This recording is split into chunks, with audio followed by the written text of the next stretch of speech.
All right. What's good? What's good? Good morning. Good morning. Good morning. We back at it. Right back at you. What's going on? Rise Podcast. Shout out to you, man. We got a fight coming up this weekend, man. Chillville in the building. Valley in the building. What's going on? Cadillac 634 in the dough. What's going on? Shout out to H-Town. 00 said, Fanon, you heard about Damar Hamilton collapsed on the field. They had to do CPR very sad. Yeah, man. Yeah. Well, they said his vitals are back to normal. And but they put him to sleep with a breathing tube. Hopefully we'll find out that he's okay, man. No, but no, seriously, man. That's a rough situation. You know, I don't really watch football like that, but I was on just checking out Twitter or whatever last night, and I saw it, and I was trying to make sense of it. And man, Skip Bayless is in a lot of trouble, man. Wow. Skip Bayless. Whoa. Really? It's like, really? Skip? Man, somebody needed to check Skip on that. That was crazy for him to say what he said, man. Like, hey, well, get him off the field. Let's start the game again. Like this is so important. This is so important for the regular season outcome. To a season that seems so irrelevant. Like, dude, you can't do it. You can't have it both ways, man. You can't be like, yeah. I mean, how are you going to stop the game? Because it's so important to the. How are you going to suspend the game? Well, they're going to suspend the game because they think somebody, may be dying on the field. Okay, they got to keep somebody from dying on the field. And in that particular instance, people don't want to play football after that. Hey, hold on 1 second, man. Hold on 1 second. Sorry. You know what it is. Sometimes you forget to do the things you got to do. Got to do. Yeah, like sometimes people may, feel like football's not that. It's, maybe their team's like, nah, probably not time to really keep playing now. Like, nah. This is not a knee injury. Shut up and laugh. What's going on, brother? How you feeling, man? What's happening for not in the chat? DH in the building. ATX Realist, what's happening, man? Be easy. Cornelius Bennett, what's good? Mark W, what's going on? Will Wright, always great to see you. David Castro, oddly gifted Bully Kennels in the building with the dogs. Make sure you guys go check him out and go buy some of them bullies from him. If you're looking for a good bully, oddly gifted Bully Kennels got them for you. Ray Patterson in the building. Beezy Baby, what's going on, man? David Williams, stay connected in the building. Rocco McBride, Asante L, what's happening, man? Rick Blackwell, Alex Robinson, Uncle Auntie Black Cherry, King, what's going on, King Larry, Marquis, Mr. DeMariano in the building as usual. What's good? Always good to see you, sir. Christopher Brown in the building. Karma is a mug. What's Karma? Hey, man, he need to keep his mouth. No, that's just tacky, bro. That was just tacky. Uncle Shay will. Yeah, oh, my God, that was tacky. Hey, oddly gifted Bully Kennels in the building says, salute, Fanon. Good morning to the chat. But I want everybody to keep the same energy they had for Tank with Dana White. I can't do that, brother, because I saw Dana White slap her. Dana White situation and Gervonta Tanks Davis' situation are two different things. I saw him hit her. So I can't do that. I saw that man put his hands on her. I didn't see Tank put his hands on like that. I saw him snatch that girl up. I did see that. But I didn't see him literally pop her. You know what I mean? I didn't see it. And she looked like she was having problems before, bro. Woo-wee. Did someone say King? What's going on, Orlando Pearson? Please don't say King. Hopefully they can get Skip out of there. He regularly disrespects AA man. Let me tell you, man, that's not going to do anything. They're going to get somebody else to go do it, bro. That's not going to help because they're just going to get somebody else to do it. Same way, man. Not you, Fanon. I'm saying the people that had straight venom for Tank. Oh, yeah. Keep that energy for that. Yeah, they can go ahead and do what they got to do. I was just trying to tell you, I couldn't have no energy for. I don't have energy like that. I don't have energy like that. If you've ever been accused of something that was not true, then, I would think you would have a little bit of, a little bit of hesitation out there. But people don't, man. You know, people really quick to you know, either they were guilty of everything anybody ever said about them, or they just really quick to judge. Stone Alone in the building, brother. Thank you so much for that support, bro. What's happening, man? Oh, Dana White on tape, you know, giving that strong pimp hand to his wife with a bop. Like, got her with a quick bop, you know? Yeah, it's like, yeah, he clipped his wife, man. He clipped his wife is what happened with that one, man. Unfortunate, man. I don't think Rolly showed a blueprint for beating a Stone Alone in the building. Said top of the morning for non and a chat, brother. Thank you so much for your support, Stone Alone, brother. Man, Patrick Bell in the building. Y'all showing that beautiful color this morning.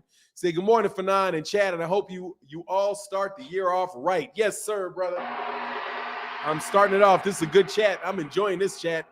Oh yeah, man. So look, no, there was he didn't show one. Hector Garcia is just a good fighter. I'm looking forward to a good fight. I'm nervous for the fight. I'm telling you, I'm nervous for the fight. That's when I know I got a good fight, because I'm nervous for the fight.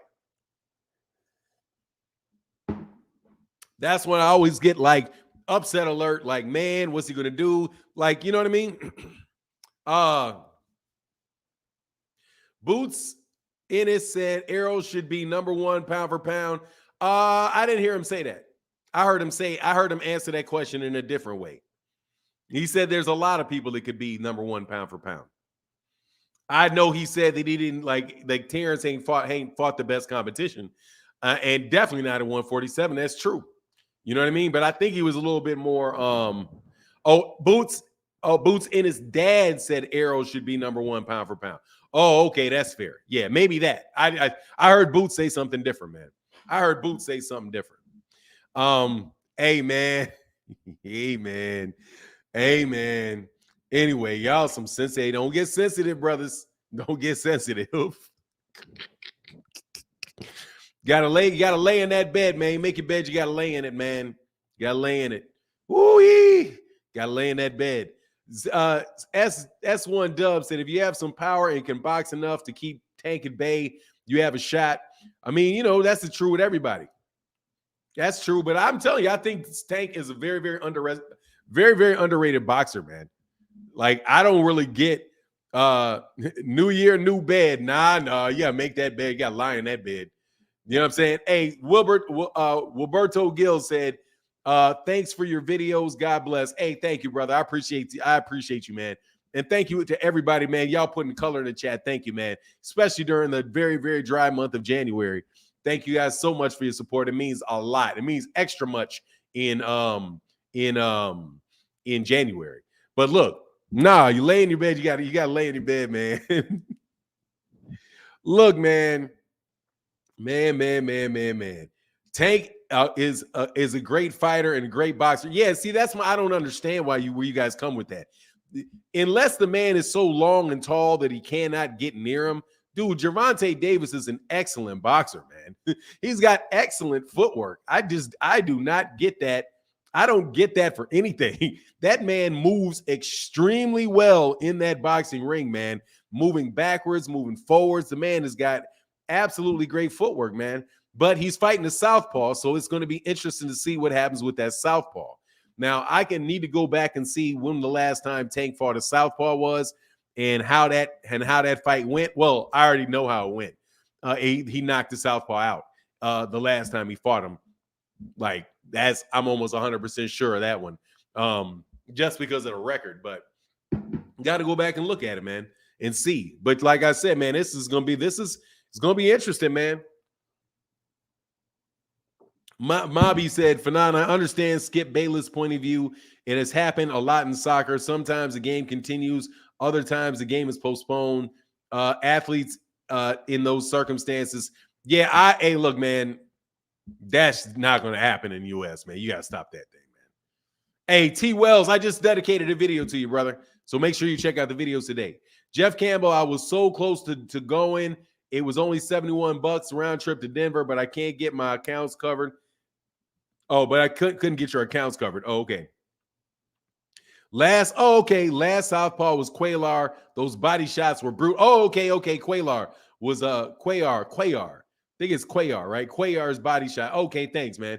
Yeah, I knew whoever the Southpaw was that he fought, he clipped him.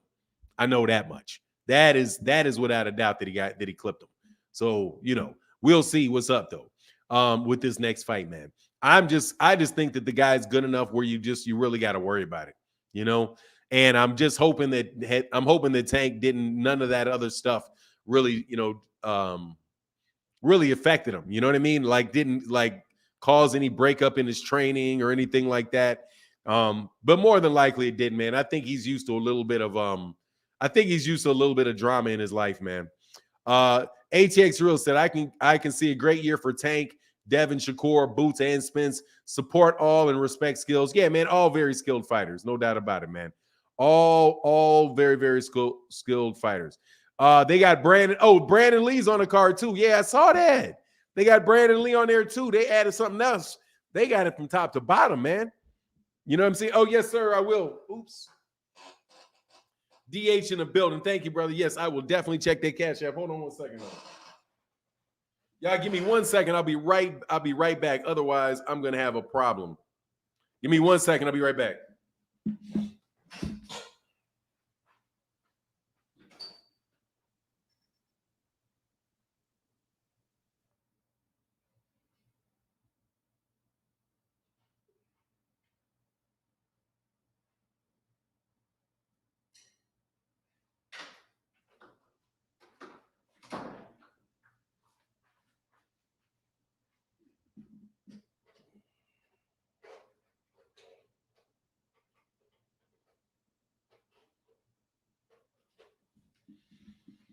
All right, we right back at you. All right, right back at you. Yeah, we're going to have a great night, a great weekend of fights this weekend. Unfortunately, I could not go to the fight. Yes, sir, I got you. Tank looks sharp as heck to me. Yeah, I mean, hey, man, he's on his own now, though. Gotta like it, though, man, because you're always on your own in the ring. Well, other than your camp, your trainers and stuff. But I was talking about relative to the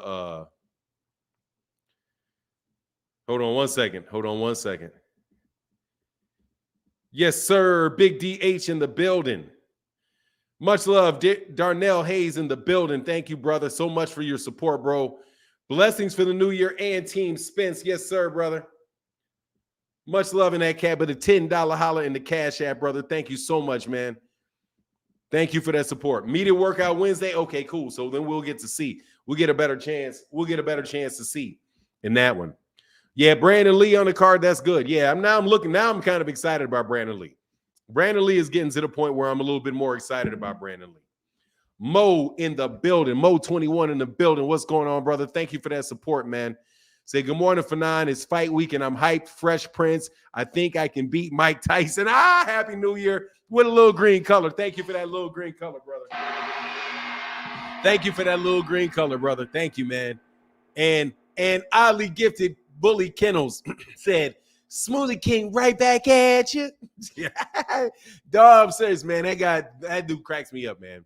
And shout out to Coach Squeeze. Shout out to Senior. Hope y'all doing well. I know y'all gonna be ringside doing your thing out there, man. Boxing fan will remember which fight card start the year. Look, Fanon, Brandon Lee moved down to 140. I thought he was always 140. I thought Brandon Lee was always at 140. When was Brandon Lee at welterweight? Brandon Lee was always at 140, Jeff Campbell. Always at 140. I never saw him above one. He wasn't at 147. Brandon Lee's been at 140. I think Brandon Lee's been at 140 for a while. So I don't know what thought I have other than if he was at 147, I'm bugging. He said, John True Blue Staley said, what's good for 9? He was always 140. Yeah. Yeah, whose spot Brandon Lee taking? I don't think he's taking anybody's spot.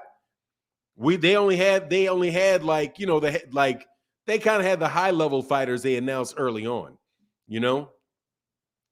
Who you got winning each of the televised fight this weekend? I have Brandon Lee winning.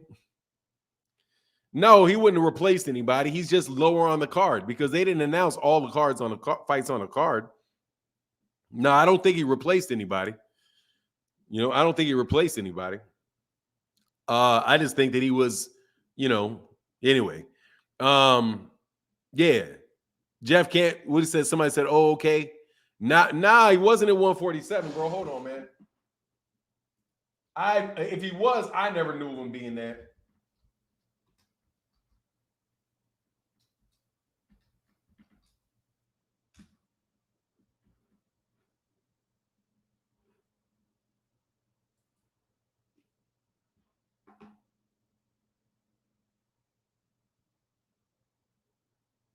Hey, super lightweight, bro.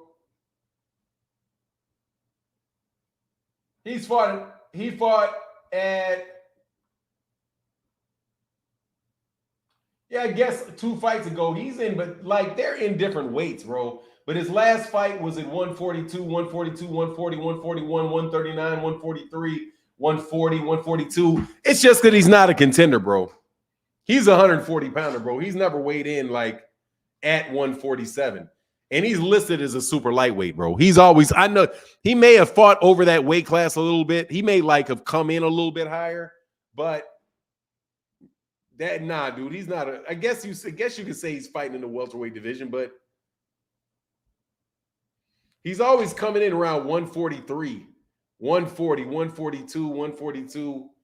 Yeah, but I guess that technically that's the welterweight class, but technically speaking, that's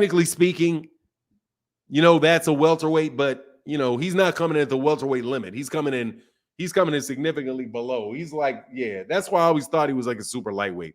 When he fights for championships and all this stuff, he's gonna be fighting a super lightweight. You know what I mean? Say you're right, Fanati box around 140, somewhere around there. I'm predicting a violent Saturday. Hey, look, man, I am definitely predicting a violent Saturday, bro. I am definitely predicting a violent Saturday. But as far as who I got in all the fights, I've got Demetrius Andrade.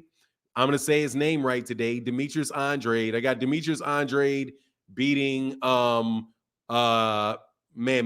I think is his name. Please forgive me for messing that up. If I messed that up. I have both the Peterson brothers winning. I've got Jaron winning. I've got Gervonta winning. The biggest chance for an upset is probably somewhere. Nicholas. Thank you. Yeah, sorry, brother. Thank you, Nichols. And forgive me, brother Nichols, for messing up your name. Please forgive me. Who has the best KO on the card? Man, I don't know. Probably Gervonta or Jaron. Jaron got to see that guy more than likely is going to be coming to fight Jaron. Did y'all see the WBA petition for Gary Antoine Russell to get a title shot? Okay, that's what's up. Desmond Nicholson. Yeah. Desmond Nicholson. There you go. Yeah, Desmond Nicholson. Yeah. Yeah, but if I had to say probably Jaron Ennis will probably had a best chance at that, man. For now, the new narrative for the day is Errol got knocked out in the sparring by Mayweather. These dudes, pure comedy, a joke. Yeah, that's not even what the dude said. I saw the video, bro. That's not what he said. He didn't say. He said he did not intend to communicate that Spence got knocked out. He said he got hit with a good shot. That's pretty much what it was. He got hit with a good shot. That's it. At the end of a round, he hit Errol with a short uppercut, and it looked to Nate Jones like he got wobbled. And that's it. He did not knock him out. That's not what he said.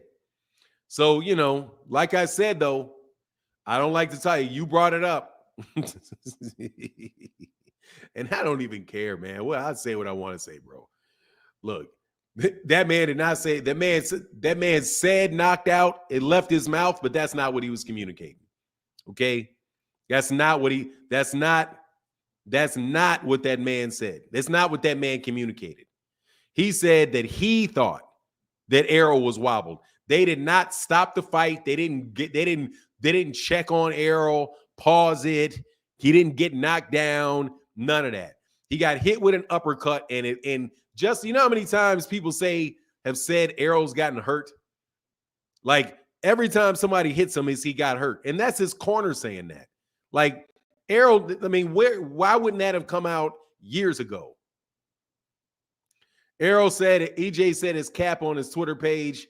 Yeah, man, it's just, it's not even, dude, it's not, look, it's really just what Nate Campbell saw. He said he was buckled by an uppercut. Yeah, you know the difference between buckled and knocked out, Fahim?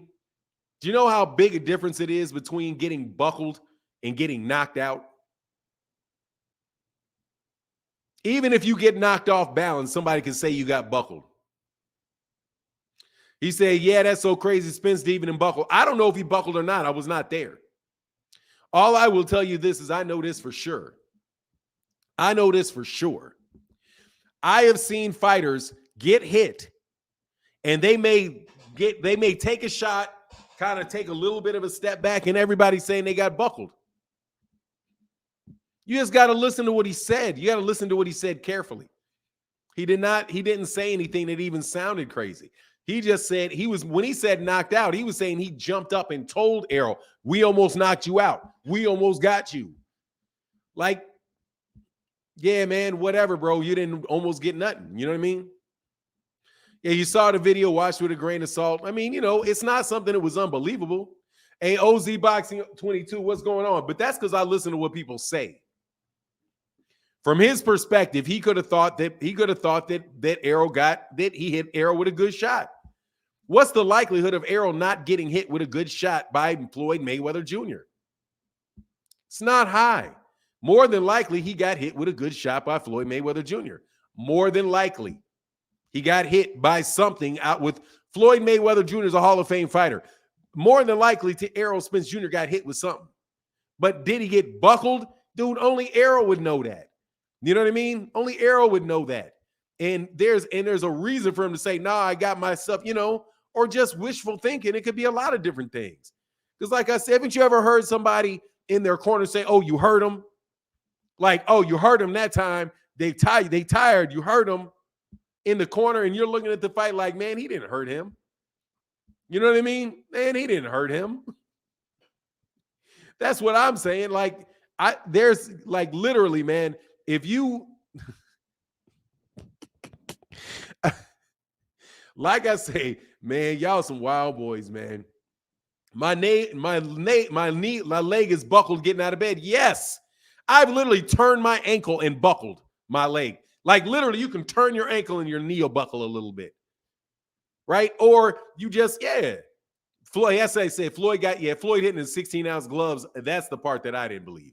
But like I said, man, I got a video coming up about that dedicated to all y'all cats that put that color in that chat. So I believe it, especially how it was explained. Yeah, I mean, that's like, yeah, because he didn't say anything. Like, because he didn't say anything. And he obviously didn't get knocked out. Like, he obviously didn't get knocked out. That's the only thing that got me tripping. He did not get knocked out. So, like, what? Like, that's not even what he communicated. He didn't even communicate. It was more like if the round would have continued, we could have knocked him out. Something like that. But no, man. Errol was 22. Floyd said he made him train harder. Yeah, because he got up in Floyd. Everybody know that, man. Stop. Everybody knew. All these people were in there. Somebody would have said, oh, he almost knocked him out. Come on, man. Alden Johnson says, salute to Fanon in the chat. Happy New Year to all Tank. Tank Davis. Last southpaw fighter he faced was Jesus Cuellar a long time ago. Interesting. Yeah, it's been a while, man, since he fought. I couldn't remember who it was. That must have been, what, 3-4 years? Sensationalism. Look, man, if you say that man got knocked out, that's just a lie. If you say that man got knocked out, that's just a lie. He's contradicting himself. Did you knock him out or did you buckle him? Which one was it? Did you knock him out or did you buckle him? And I'm not saying Nate Jones is a liar because I listened to what Nate Jones was saying. I listened to it. But y'all coming in the chat talking about somebody coming in the chat talking about Errol got knocked out. That's just not true because that's not what that man said. It's not what that man said, and nobody has ever said that before. So, like, this comes from left field, right? But it's all right, man. You know what it is, man. Like, it is what it is, man. You got what you got what you're looking for. Anyway, EJ was 22, and Floyd said he made him train harder. Look, yeah, he's 22. Hey, Mo 21. I'm not sure what you mean by he was 22. I'm just telling you, man, 22 years old is when was that? So that was in 2013, right? So that was in 2013. Mabi said, at least they didn't claim to have sent him out of the gym. I mean, yeah, man, these dudes wild with them. They wild with what they're talking about, man. Y'all, they're real wild with what they're talking about. Next week, the story will be he will be out on his feet. I mean, that's not what Nate Jones said. He said he caught him with an uppercut at the end of the round. He thought he saw Errol's Lee's buckle. He walked off, talked to Errol. Errol sat down for the break. They got back up, and the work continued. So what is it? Like, listen to what the man said. He basically said Floyd got Spence with a good shot, with a good shot to Spence, with a better shot than he got him with. Yeah, that's pretty much what he said. Fanon, after two ugly KO losses in 2018 and 19, with his trainer jumping in the ring to hug him and stop him, why the hell is Lamont Peterson back in the ring? Does he need money? I don't know if he needs money or not, but I'll tell you, he probably getting back in that ring to get some money, and he's probably fighting somebody that's not going to be a problem because he got in the ring with some, maybe feels like he had enough time off too. Because what is that, 3 years? 3 years off, let his brain refresh. He wants to get in there and throw some hands, man. You know what I mean? He wants to get in there and throw some hands. Deontay Wilder came on back-to-back situations like that, still came out and got to lay some hands on. You know what I mean? Is it safe for Lamont Peterson to be fighting? I mean, it ain't safe for any of these guys to fight. It ain't safe in there for none of those dudes to fight. You know what I mean? Hey, said that sounds like a fun exchange. That's all it sounded like to me. Did he knock the dude out, bro? That's not what he said, man. This is not what he said. And on the real, I get really tired of telling people what people didn't say. Like I'm like having to go back and be like, okay. I can understand, like, if you phrase it in a way that's exciting, or if you do say something about them that, I understand that. But just make sure it's just that it's actually true. Something in there is true. Boxing Dad in the building. What's going on, Brother Peem? Said Fanon, it wasn't the same sparring session where he blacked Floyd's eye. It was another day after multiple rounds. You gave stop. That's not what he said. No, it wasn't. No, Fahim. Stop it. They were talking about the situation where he gave him that black eye. That's the one they were talking about. Okay. He was talking about the one where everybody said Floyd got beat up and saying it didn't happen. Fahim, that was not a different sparring session. No, it was not. No, I'm not going to bet you $50. I know what I heard that man say, but I ain't betting no $50 on it. I'm not so positive that I'm willing to lose $50 on it. I don't care. I know your boy. Look, Fahim, your boy Floyd got beat up. Ain't nothing going to change it, bro. Your boy got beat up, okay? Your boy got beat up. He was getting beat up in that. Floyd was landing big shots on him. Errol beat your boy up, okay? It's all right. All right? It's all right. Don't worry. Nah, I didn't hear wrong. I heard right. That's okay. Floyd got beat up by a young buck out there, a future Hall of Famer, got in there with a future Hall of Famer and got that mind. He got told right. He said, look, man, I ain't scared of you. I ain't going for these fangs. Nah, man, that's a lie. I don't know. Who's my boy? My boy's Floyd. Floyd's my boy. What are you talking about? I'm a big Floyd Mayweather Jr. fan. Your boy got whooped. All right. Errol, he got whooped up by Errol. It's okay. Everybody, a lot of people got whooped up by Errol, man. Ain't no shame in that.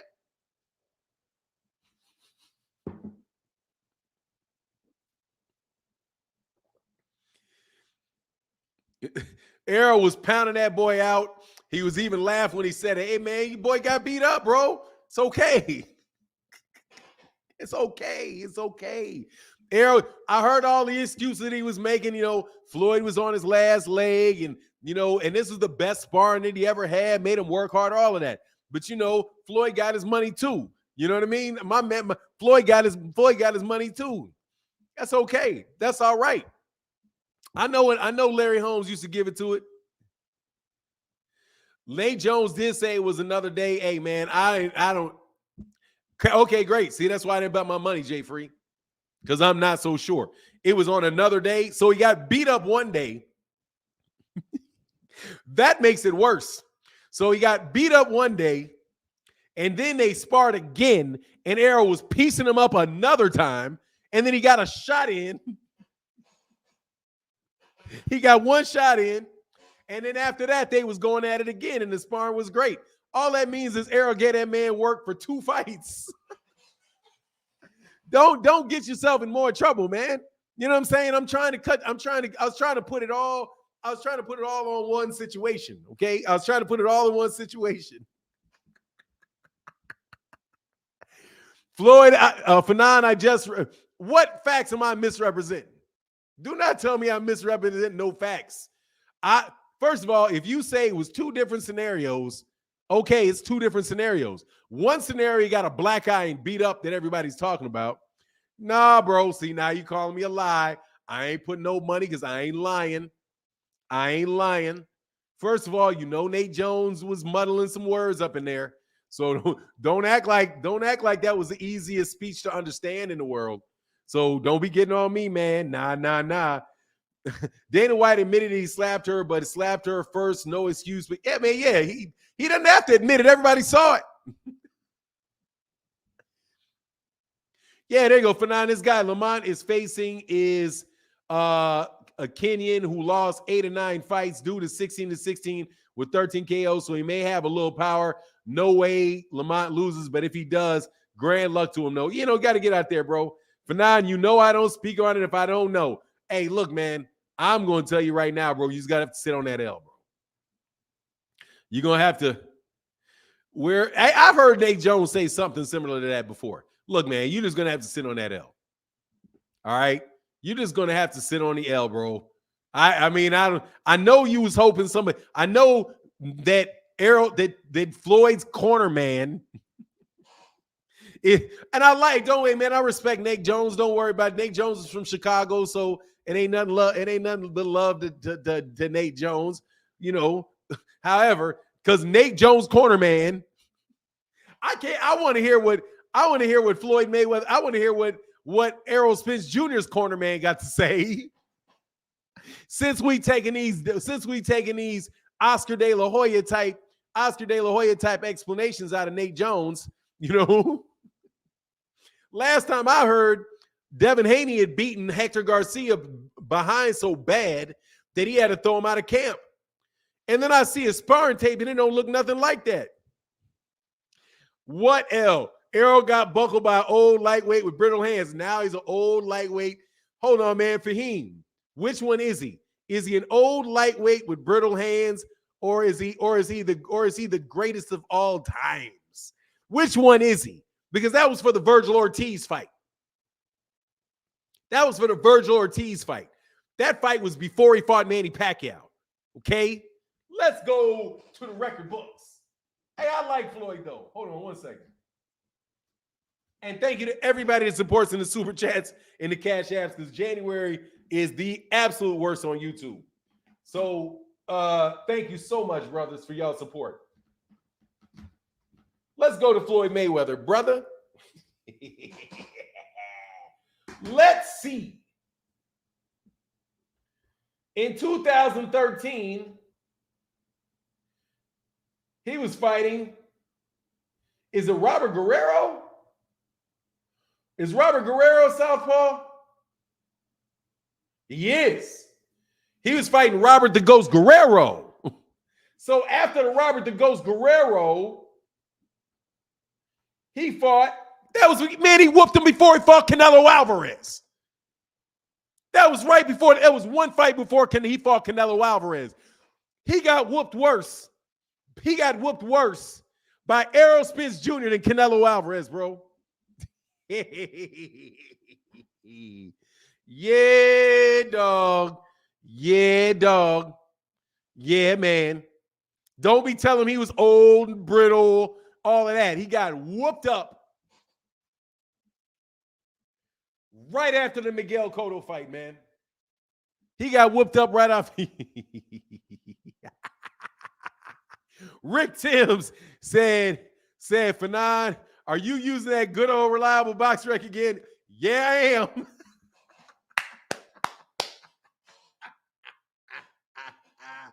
Don't start one. Hey, Fahim, don't start none, won't be none. Okay, you know the saying in this good old-fashioned boxing talk. Don't start none, won't be none. Floyd definitely wasn't old when he sparred, and now he got beat up, bro. That was right before he fought Canelo, man. What was that? Yeah, man. That was about 5 months before he beat up on Canelo. Canelo couldn't even touch him. And Errol out there slapping him up. Man, that ain't right. Hey, Steve Jones, Fanon, do you see that disgusting tweet from Skip Bayless? Oh, yeah, Skip. Hey, I'm going to tell you something. If Skip don't get fired, he got the complexion for the protection, bro. Dark Truth said Fanon is about to create more Errol haters. Amen. Look, all I'm saying is it was probably really good work, bro. It was probably good work. He obviously was not preparing for Errol. He didn't game plan for Errol to come into the ring and, get in that hand like that. It's all good, though, man. Yeah, Skip. Yeah, shame, bro. He was 36. Yeah, exactly. All right, he's saying, right. So he's 36 when he fought Canelo. Let's see what his birthday is. Hey, I can't find his birthday. When's his birthday, Fahim? I know Fahim knows when his birthday is. I know Fahim knows when his birthday is. I know you know when his birthday is. But if he was 36, great. So he was 36. That's the same age as Terrence Crawford, the number one pound for pound fighter of the century. Yeah, Floyd. 26. Here y'all come with them 26 world champions again. Hey, you're right. 26 world champions. And let me see. 1, 2, 3, 4, 5 of them. 6 of them came after Floyd beat him up. Hey, and 6 of those world champions came after Errol beat him up. So I want to hear that. Oh, it's February 24th. Okay. Anyway, I'm just joking, bro. I'm just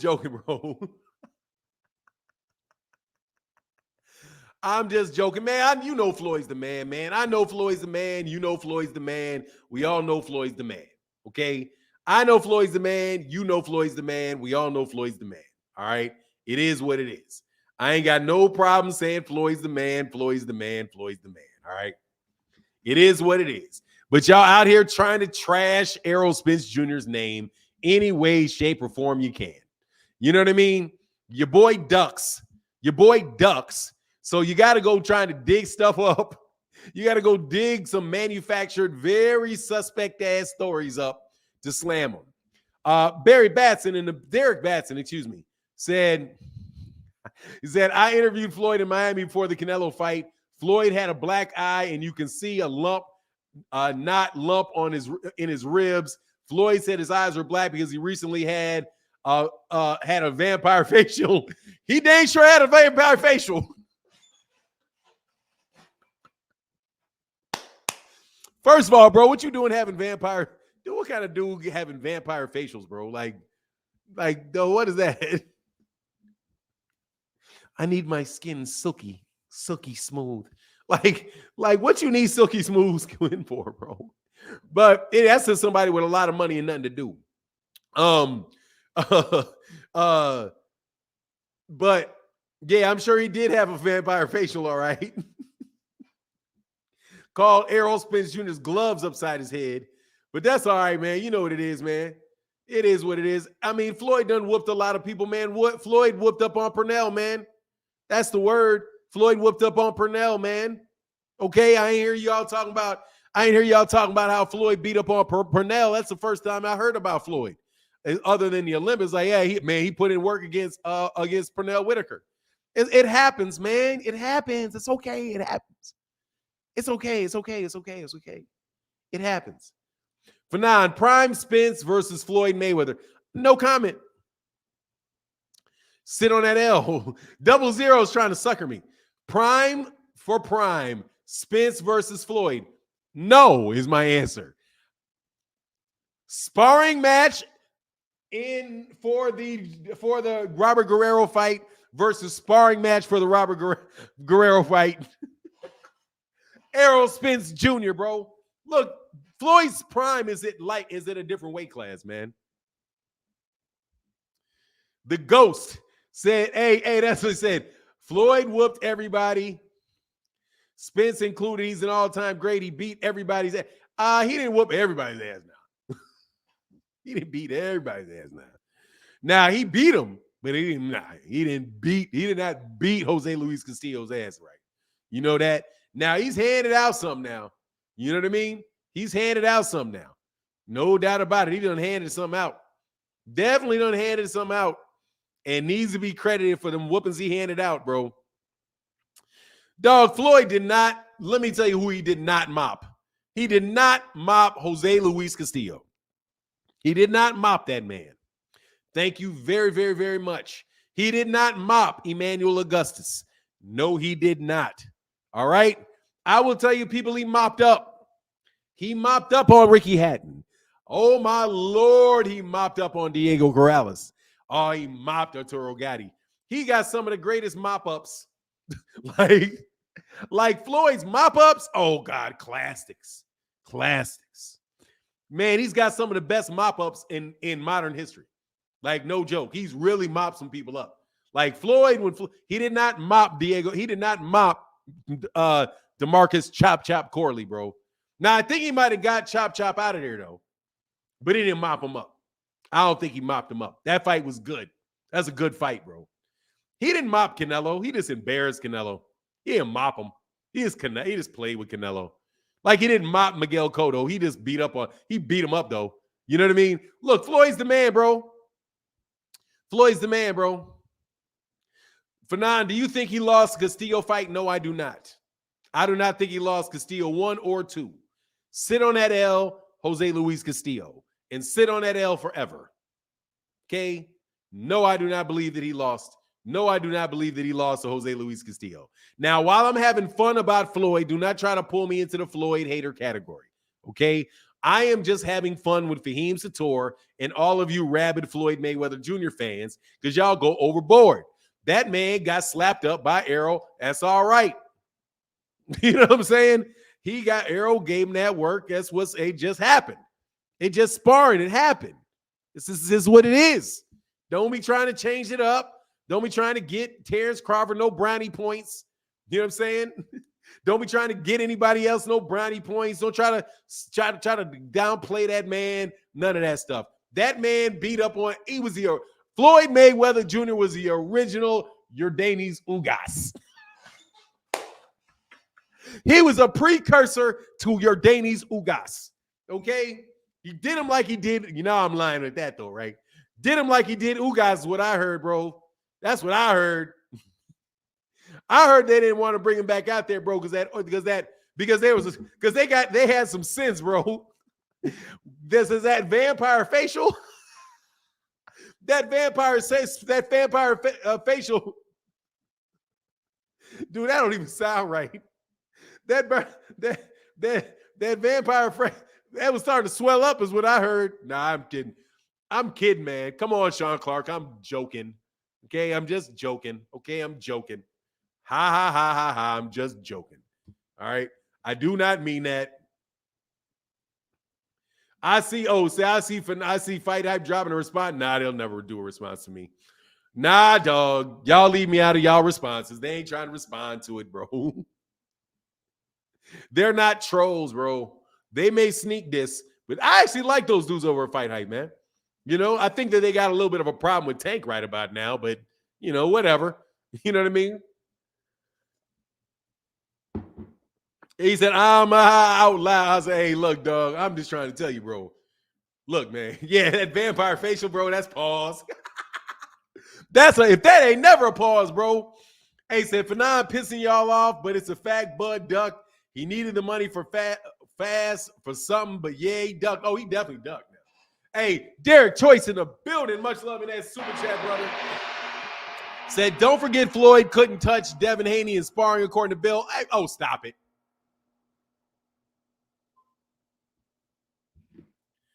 Man, stop it. Sure he couldn't.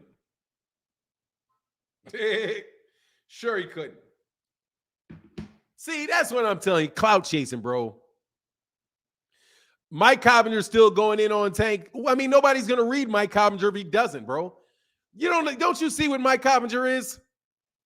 Dude, Mike Cobbinger takes YouTube topics and makes ESPN articles about YouTube topics. That dude is a high-level YouTube troll. That's what Mike Cobbinger is. Mike Cobbinger, in my opinion, be stealing people's videos. I've seen that man steal people's articles. Like, there's this dude named Dan Canobio. Sorry, brother, for killing your name, bro. I've seen that dude literally take what this guy did and literally do the same thing on ESPN. He's just sitting on a platform picking other people's property off, okay, off of YouTube. Man, man, please, bro. That's all he's doing. He's taking YouTube articles and writing. He's just taking YouTube articles and writing YouTube videos and Twitter beefs and putting them on ESPN. So he's always going with the hot topic. So Tank's the hot topic. So, because ain't nobody reading that crap, bro. Yeah, ain't nobody reading. He's getting paid to tweet. Like, he's getting paid to tweet. But that's all right. It is what it is. Like, I already said what I got to say about that. And I still maintain that about anybody that originally is the source for, let me be clear, if you are the original source close to Gervonta Davis that said it was self-defense, you did him a misservice because he did not say it was self-defense. Okay? And if he would have told you that, then if they would have went to court, they could have called you and said, hey, we heard, did he tell you that he did this? Yes, he hit her. Was it self-defense? Man, come on, man. Anyway, I'm done. Update on ESPN fight. What is that? Don't nobody care about them fights on ESPN other than the day that it happens. Like, I like ESPN fights cards the day they happen. I'm not going to be talking about a whole lot of ESPN. Oh, wow. Fahim Sator is like just dirty, huh? Fahim Sator just dirty, huh? You want me to you want to really go that route? You want to go that route, bro? You know they just put up that video about that Harry Potter book, about that Harry Potter challenge theme. Now, I like Floyd Mayweather Jr. Don't get me the low blowing Floyd Mayweather, all right? I don't want to do that, man. I'm just going to be joking about the fact that, he got ugast. That's all I'm joking about, bro, is that he got ugast. Okay? I ain't out here doing what other people do, man. All right? Okay? Don't get me started, bro, because then this camp going to be really mad at me. And I'll be like, I was just jiving with it. I was just messing with him. And then they don't feel that, okay? You know what I'm saying? So I don't want to do that, man. He says, Skip Bayless to LeBron. Hey, look, I'm going to tell you right now, Skip Bayless needs to get suspended, bro. You need to get taught a lesson, homie. Sit on down right here. That was tasteless, what I had to say. Oh, Fahim said, my apologies. I'm about to say, come on, bro. Let me tell you something. Y'all don't understand, bro. I'm pretty good at the dozens, man. I'm pretty good at that. I'm pretty good at that game. Decent at that game. I'm not like Dave Chappelle level at that game. You know what I mean? I'm not gonna say I'm like, like that level of dude. They like, which is why I gotta tell you, I've never been a fan of Steve Harvey, bro. I've never been a fan of Steve Harvey. Like, dude, if you're a comedian, brother, you gotta have a sense of humor. You like Steve Harvey is a comedian without a sense of humor. Like, for real. Even with a bad joke, bro, people like, what? And his man just want to start threatening people. Like, dude, it was a tacky, bro. Anyway. Yeah, Skip says some BS on Twitter after DeMar. Yeah, like, get that nigga off the field. Start the game up. Like that's what he wanted to say, man. Drag that nigga off the field, throw him in a box and bring the game on. You know what I mean? Drag him off. Drag him off. Like, what's wrong with you, bro? He says Shannon Sharp didn't show up today, so Skip is being all apologetic about his tweet. Oh, yeah. So they pulled the dog off on him, huh? They're like, nah, not today, dog. You can't go on the show, bro. Too much. You know, man, Steve Harvey is not funny at all. Terrible, bro. I've never laughed with Steve Harvey, bro. I've never laughed. Never. Well, I've got a couple giggles out of him, but no more than any other just regular people that make me laugh. Anyway, he said, I blame the vaccine on DeMar's sudden collapse. It's unpopular and the unprecedented how a plethora of healthy folk who got the shot have been going down to adverse. Oh, I'm not messing with that. Let me tell you what happened with me with that shot, bro. Let me tell you, man. Let me tell you. First of all, I talked to my doctor. I ain't messing with him no more, but he used to be my friend. But anyway, dude told me right off the bat, he was like, I'm not getting a shot. I'm not getting that COVID shot to the fourth time through, to the fourth iteration. That's what he said during the COVID thing when it was really hot. Now, the last doctor that I went to asked me, she's like, okay, I need for you to get the COVID booster, but then look. Then she did like this. She looked at me like this, like, but after that, no more. Like, she was like, after that, no more. And I was, after that, don't get any more, is what she said. And I was like, huh? Like, I didn't ask her. My eyes lit up like, huh? Like, I ain't gonna get this one. like, hold on, I ain't about to get this one. Speak coded for 9 about that. Hey, man, I'm just telling you. My doctor looked at me like, get this one.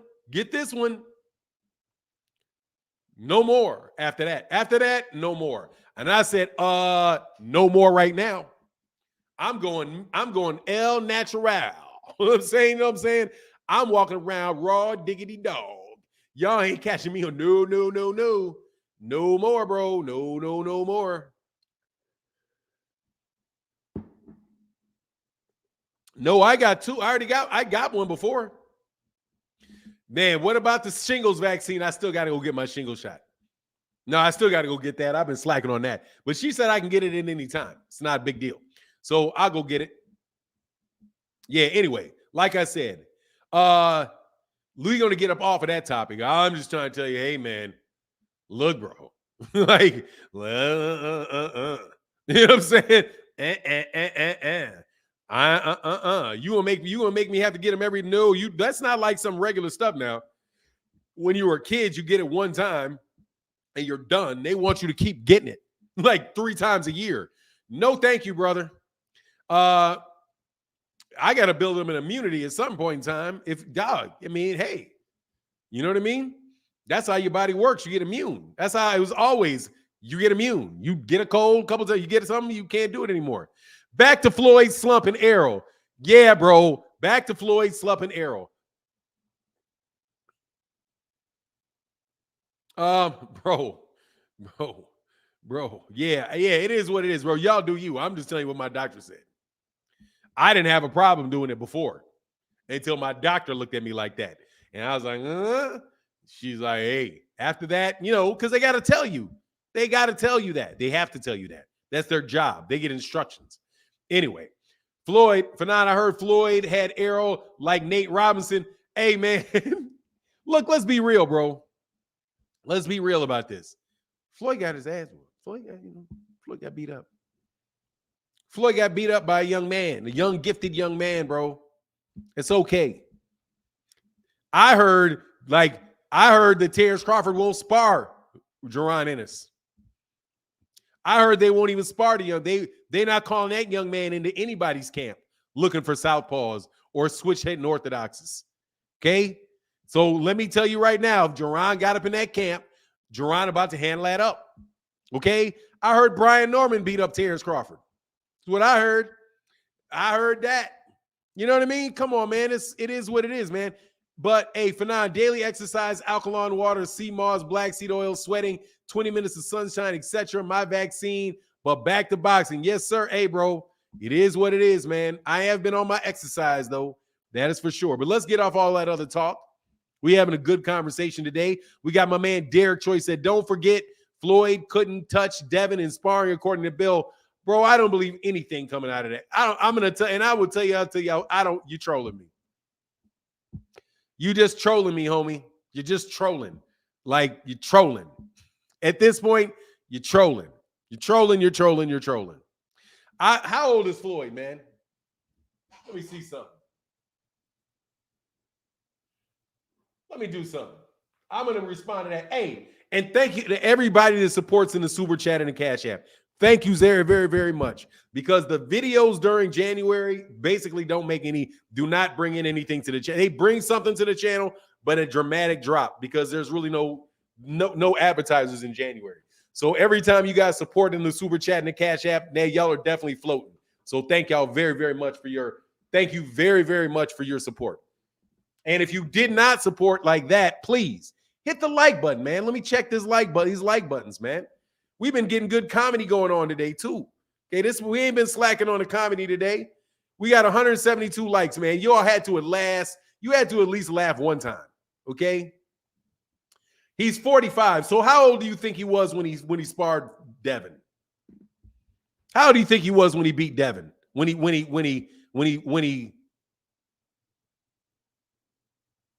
Oh, Vernon Forrest. Yeah, man. R.I.P. Vernon Forrest, bro. That was truly sad. How old do you think he was, man, when this happened? 40? When was this sparring match? When he was 40? Couldn't touch 40? And how can you touch him? Dan Devin runs all over the place.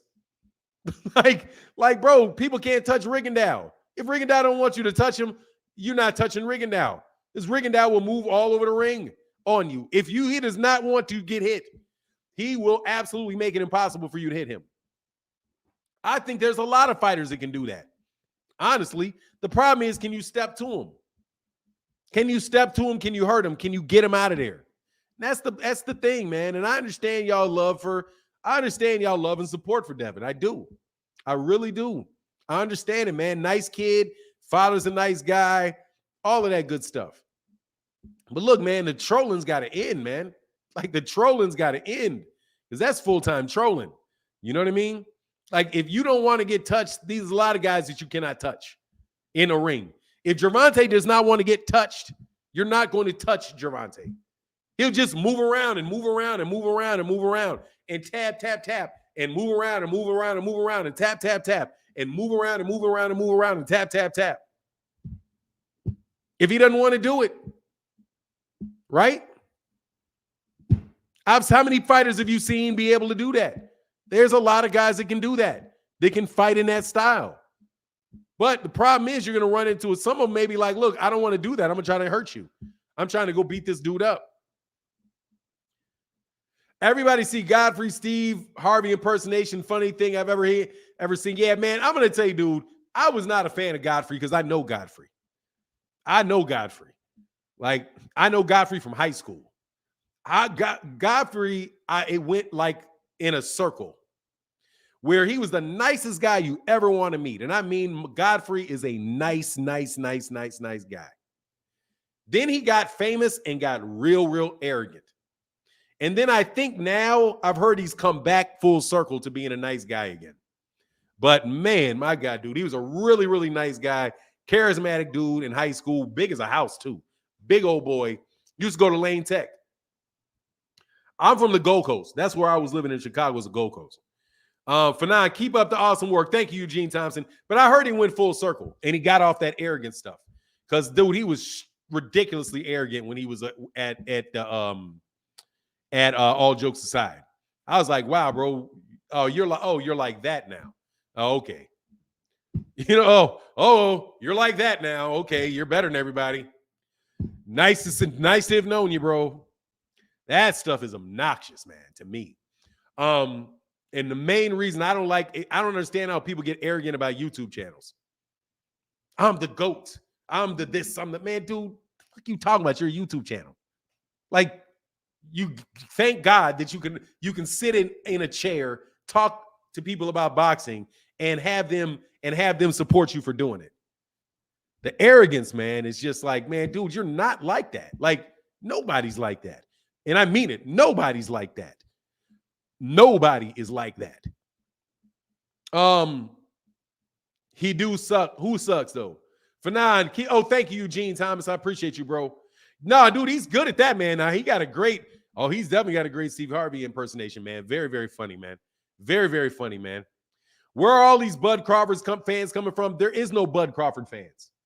You are not Bud Crawford fans, except for Starborn 007 is a Bud fan. Rick Timms is a Bud fan. We know who the Bud fans are because the Bud fans know he ducked. Bud, your fans know you ducked.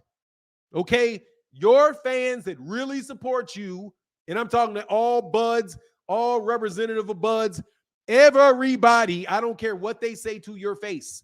They all know you ducked. They all think you ducked. I'm from Chicago, Cushpack. They all know you ducked. They all think you ducked. All of them. All of my casual, semi-casual ones have not said anything. They don't answer their phones no more. They don't text me about no boxing. They just in hiding. Because they're like, oh my God, who are you?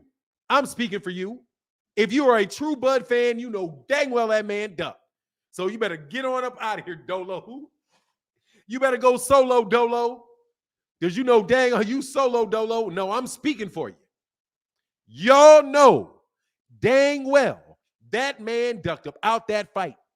The only issue y'all have is whether it was for money or whether it was because he was afraid or whether it was because he just wanted to fight before the end of the year. It doesn't matter. You know full well that man ducked that fight.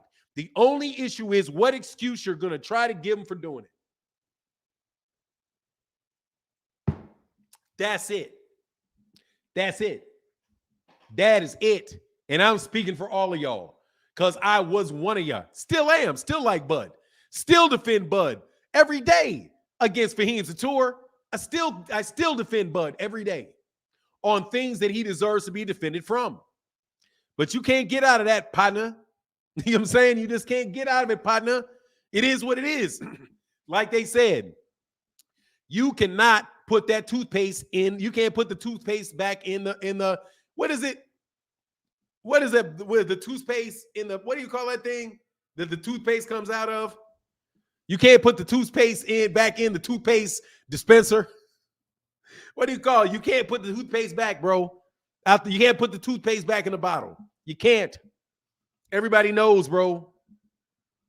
We still like Bud, but Bud is a duck. It's just what it is. You're not going to get out of that. It is what it is. We beat your Bulls last night, barely. I mean, you know it is what it is. I didn't see it. See, there you go. That's your excuse. Shut up, Solo Dolo. You know squat. Solo Dolo, you know squat. I know the business model over there at the PBC is to drag out. It's not a business model, bro. To drag out negotiations of big fights. What, like the Terrence Crawford? It is. So, excuse me. Did they drag out Tyson Fury, Deontay Wilder? Did they drag that out? Did they drag out? Did they drag out Floyd Mayweather Jr. versus Manny Pacquiao? They were dragging that out. They dragged out Floyd Mayweather Jr., Oscar De La Hoya. They drug that out. All these other fights that happened, they drug those fights out. That's their business model. Their business model is, let's not give people big fights. No, bro. They're not dragging out big fights. Now, you may have a fight that you think is big, and they may look at it and be like, look, bro, it's not as big a fight as you think it is, because Bud don't sell no tickets. But Bud accepted all the terms. All of them. Had a fight date and everything, and he ghosted them. The PBC didn't pull out of that negotiation. Terrence Crawford did. And then he went on over there to fight David Avanesyan. Now, you can get into your business models and all of that stuff. And first of all, that's not even a business model. But whatever. You can get into all of that. But you're still never going to get rid of this fact that Bud said he accepted all the terms. All of them. At a point in time, Bud said, I signed the agreement. I'm waiting on Errol. And then all of a sudden, Errol comes out with a report. Errol's team comes out and says, we hear this dude is about to take another fight. The news broke that he was going to be fighting on BOK Prime. Errol broke the news. He didn't even tell Errol that he was out of the negotiation. So Errol thought he was negotiating, and Bud knew he was not. Your boy ducked, and there ain't no way around it. You can say, oh, they were trying to spread it out, even though it was Bud that was, according to Steven Espinoza, and by the way, Steven Espinoza is not with the PBC. He's with Showtime. That's not the PBC. He works for Showtime. The PBC is Al Heyman. Do you think Showtime's model is to delay big fights? Is that Showtime's business model? But then it switched to they're broke. They don't have any money. You had all of these people running around talking, oh, there go the PB. The reason that it's not happening is not, it's not Errol, it's Al Heyman.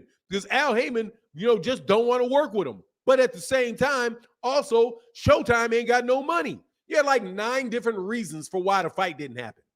None of them have anything to do with the simple truth that Bud said, no, thank you. I'm going to go fight David Avanesyan. David Avanesyan. He had the biggest fight in all of boxing, one of the biggest fights of the century, and he decided to say no to go fight David Avanesyan. You're not recovering from that, partner. You can do all that yabbity, yibbity, yabbity, yibbity, yabbity all you want. The fact of the matter is, dude, he was on a big stage. Everybody looking at him on the big stage, and he backdoored. You can't backdoor off of a big stage. Everybody sees you leave. He and Errol sitting on a stage with big bright lights on him, and Bud gets out his chair and walks out. And you act like he didn't walk out. He just walked out. Tube. What's Tube, bro? Tube. Somebody keeps saying Tube. What the fuck is Tube? What's Tube? Somebody kept saying Tube. What's Tube? Oddly gifted Bully Kendall said Tube. What's Tube? Oh, a tube of toothpaste. Okay. Yeah. You can't stick the toothpaste back in the tube. Thank you, brothers. Thank you. Jeffrey Campbell in the building said, for the pay-per-view star, Boots. Much love in that super chat. So bring back Boots, bro. So bring on Boots, bro. Nah, y'all can't get out of that, man. Much love in that super chat, brothers. Thank y'all so much for your support, man. You cannot get out that, partner. A tube of toothpaste. Yeah, thank you. You cannot put the toothpaste back in the tube. Doesn't work. Doesn't work. The man was sitting there right on center stage, everybody looking at him, waiting for him to sign a piece of paper. He gets up and leaves the room. And Errol's standing there like, man, and he stands up. And he said, man, this dude just left. This dude just left. You can disagree all you want with, brother. You can disagree all you want. Trust you me. Bro, I talk to boxing fans all the time, man. I talk to them on camera, and guess what else I do? I talk to them behind the scenes. You know that word people like to use, behind the scenes. It ain't no scene. What scene? What scene? You don't think people DM me? You don't think people DM me? You don't think I can DM people in the boxing world and say, hey man, what do you think about this? I promise I will not share your name. Behind the scenes. Man, there's a bunch of people that do that behind the scenes. Ain't no scenes. What scenes? Everybody has DM, bro. Man, he said, chill, bro, you burning up. I ain't burning up. I'm good. You kidding me? Cats always kill me with that. Dude, everybody has the ability to DM a boxer. Everybody, okay? Everybody has the ability to look for a trainer and DM the trainer and say, hey, Kay, can I talk to you? What do you think about this? Oh, man, can I talk to you off the record about this? Everybody, any and everybody can do that, man. Please. It's all inside people are everywhere, bro. Life is good. For non-indirectly speaking to somebody. No, I'm not. Life is good, bro. Seriously, bro. No, I am not. Don't do that to me, man. Do not put me in your petty beefs with people. No, I am not. You may have one person that you think I'm talking about, but I'm not. I'm talking to a lot of people. I will talk to the other people that will turn around and say, there are no inside sources. There are no inside sources. What I'm telling you is there is no scene. There is no scene. There are just people in boxing that if you want to ask them a question, they'll answer the question for you. Ain't nothing extra special about it. Nothing. Okay? If I wanted to call Derek James, I could call Derek James. Hey, Derek, what do you think about this? And Derek James is going to do one of two things. He's either going to tell me or he's not going to tell me. He's either going to tell me or not going to tell me. One or the other. Right? And if he tells me something, I say, can I say this without saying your name? He can say yes. Or he can say, nah, just don't share that with anybody. And I'll be like, okay, dude, that's not complicated. Nobody's extra special. Okay? I'm just trying to get you guys to realize that we are boxing fans. Okay? I'm a boxing fan, bro. You're a boxing fan. We're all boxing fans too. Please. What's going on, Rise Podcast in the building? What's going on, man? And stop trying to say I'm talking to anybody. I'm not. I don't care about y'all. I'm trying to tell you. I don't care. God bless all of you. I do mean it. But it is what it is. Okay, brother, leave it alone. I'm not leaving nothing alone. Oh, he's winking. You're funny, bro. Oh, you say, okay, brother, I'll leave it alone. Hey, yeah, don't do that to me.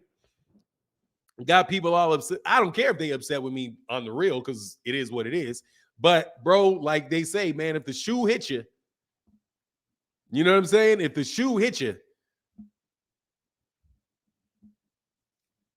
it hits you. Rise Podcast, salute. What's going on to the Rise? Right back at you.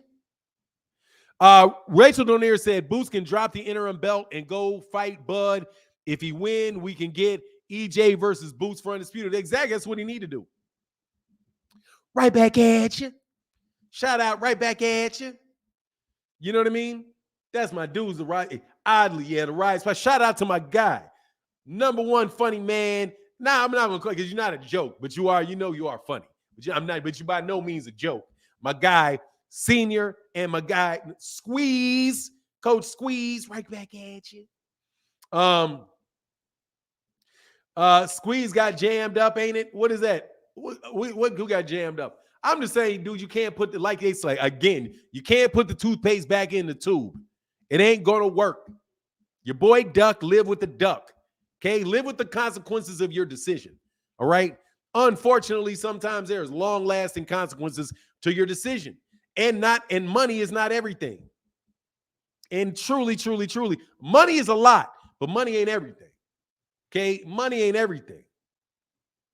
It was a joke from last night. Oh, okay. Yeah. I'm sorry, man. I got to go check them out. I got to check out Rachel and Nonito at nighttime. And I got to check out, because I don't check. I'm trying to tell you, I don't be listening to, I don't listen to a lot of cats because I don't have the time.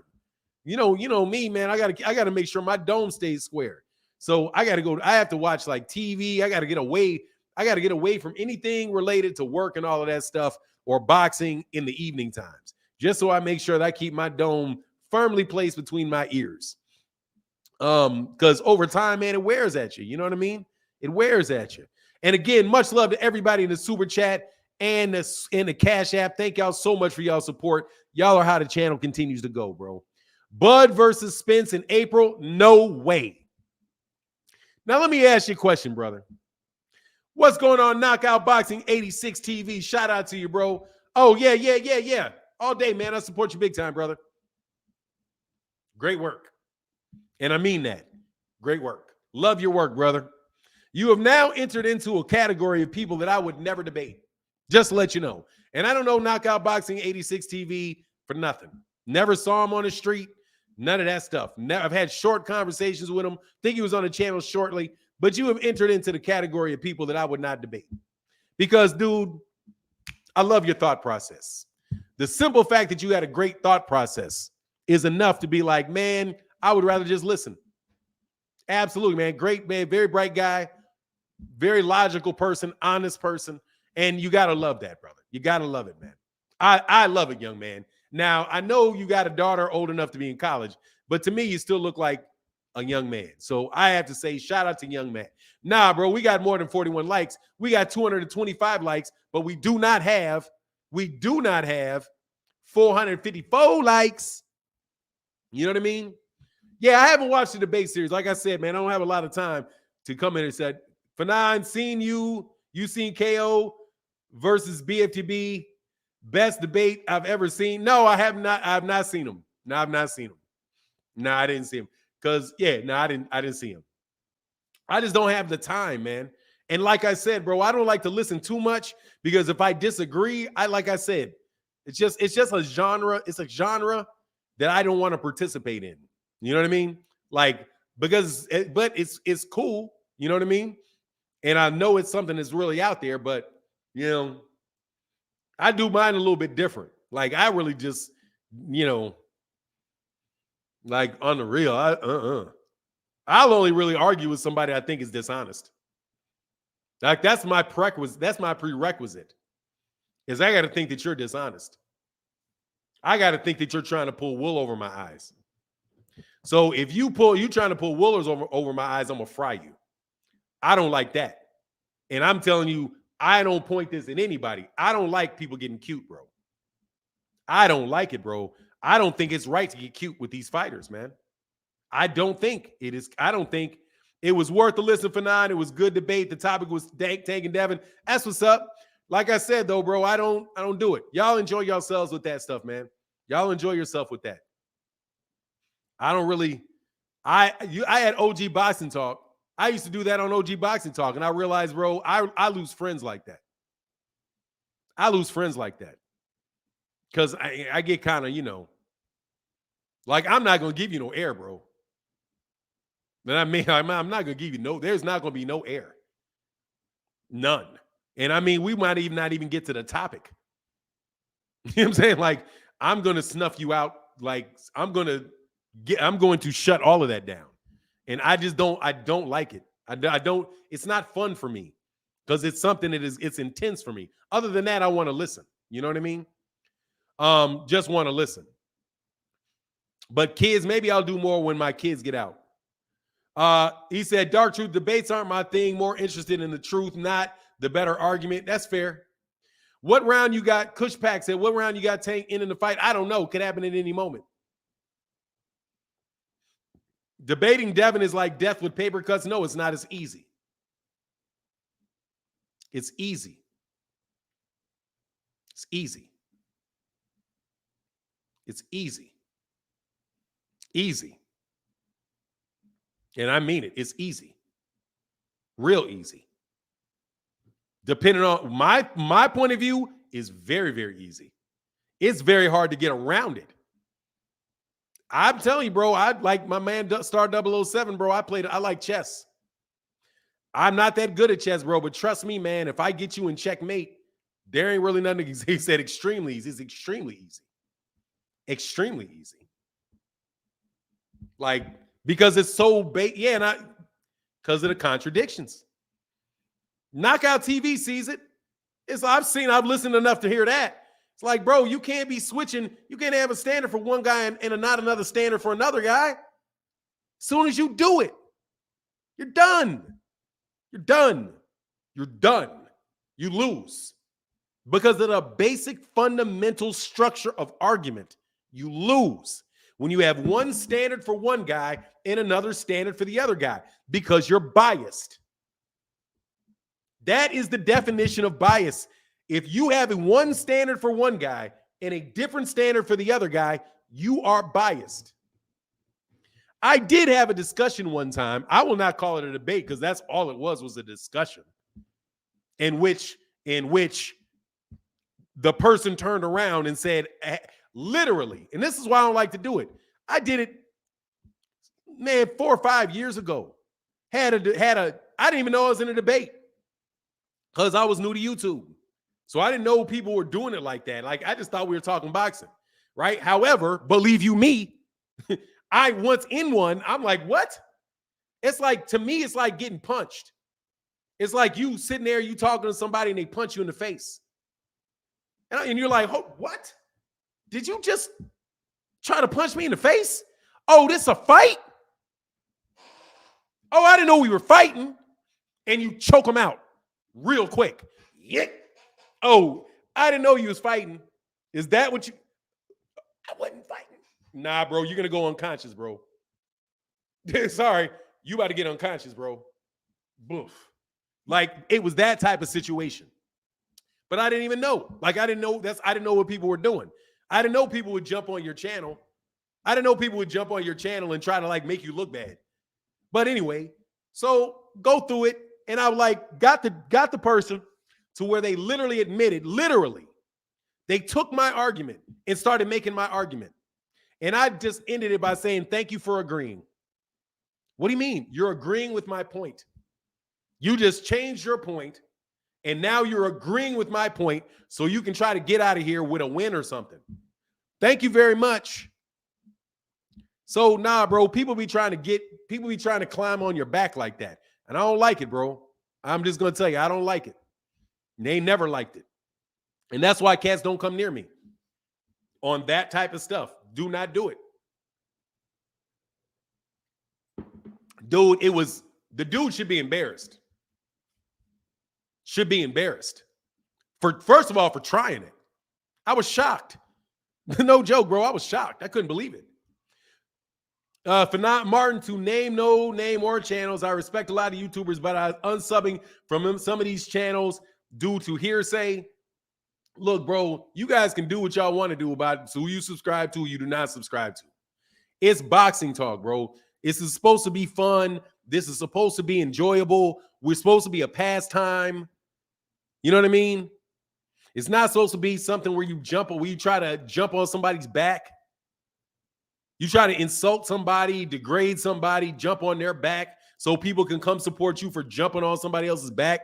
Like, why, man? It's a boxing discussion. Like my guy, Star 007. Star 007 don't want no debate with me on no Bud. He know it. But he loves Bud, bro. So I'll pull some punches every once in a while, like Fahim Zator. Fahim Zator, no, he don't want no smoke. But in the long run, though, Fahim turns out being right in the long run. He was right maybe twice in the long run. In the short run, he'd be wrong as rain. Wrong as rain and easily defeatable. But in that long haul, Fahim Zator be on point. You know what I mean? And then my guy, I lost a friend because my dude said, you know what he said to me? He was like, look, man, it's just unfair. I can't beat you in a debate, but that doesn't mean you're right. And what I said was, you're right. I said, you're right. I said, you're never going to beat me in a debate, even if I'm wrong. You're not gonna. You're just not gonna. It's not. You're right. They were like, oh, well, you know, Fanon, you can't really argue with him. You can't argue with him. I'm like, you're right, you can't. So please don't try. Like, it's like the dude, and I'm not saying this arrogantly. I'm telling you this like that's just something I've done for a very long time, and I got skilled at it. So certain people who, like, if I'm in a room with Deontay Wilder, I can't beat him up. I'm throwing punches all I want. Dude, he's going to knock me out. I don't care if it's 1,000 times. If maybe I'll hit him once out of 999 times, but I may not live that long. It's just not what's going to happen, bro. This is the year to new start new. 00 said Fanon debate like he playing chess. He going to draw. He going to get a draw before he lose, no doubt, bro. He said, I'm coming to debate when Devin fight Tank. Not me, because I don't have no problem thinking I don't know who's going to win the fight. Honestly, I'm just playing neutral. Rise podcast. I get on Devin so many times, bro, that I don't want to predict him to lose. Like, I don't even really get to honestly assess him as a fighter, because there's so much other nonsense going on. How can I honestly assess you as a fighter with all this nonsense going on? With you calling out fighters when you already have a fight. When you saying, okay, I can fight Tank in December, and you know full well you're fighting in October. So you're fighting in October. You know you got another fight coming with Top Rank, but yet you say you can fight Devin, you can fight Gervonta, and you have legitimate people that like you, who I honestly think are just blinded a little bit by the fact that you're affable. And I've been there. I've known dudes that were very affable, like them. You want the best for them. You really want them. So you see everything they do through rose-colored lenses, right? Through rose-colored lenses. And then you kind of hanging out there because, but dude, I just can't even do it, bro. I just can't do it. Because that's no disrespect to Bill, but bro, I talked to Bill. He was on my channel. I talked to Bill. It wasn't no argument. At the same time, it wasn't no debate. It was more like, okay, here you go. 1, 2, 3, 4, right? Okay, thanks, man. Have a nice day. With no ill will, none of that. Bro, it ain't got no time for that, bro. Like, I just got no time. And it's very, very hard, for me to look at a fighter and be like, yeah, this guy's a great fighter, and then separate all of the things that are going on outside the ring and not hold it against him when I analyze him. So I don't even want to analyze him as a fighter, because I'm like, man, if I do this, I'm so sick of Gervonta being framed for a duck, Lomachenko framed for a duck, Gary Russell Jr. framed for a duck. You know what I mean? I don't know who they're going to frame for a duck at 140, but I know for certain, not based on inside information or none of that. I don't need that. And matter of fact, a lot of inside information is BS. Like, a lot of people will tell you stuff inside, but that don't mean what they're saying is true. It doesn't mean what they're saying is true, because they gave you this information. I've had a bunch of people give me information, and I knew at the time, like, man, that ain't even, okay, really? That don't quite sound true. So I just tuck it. You know what I mean? Now I remember left that chat faster than a road runner, and now he came back.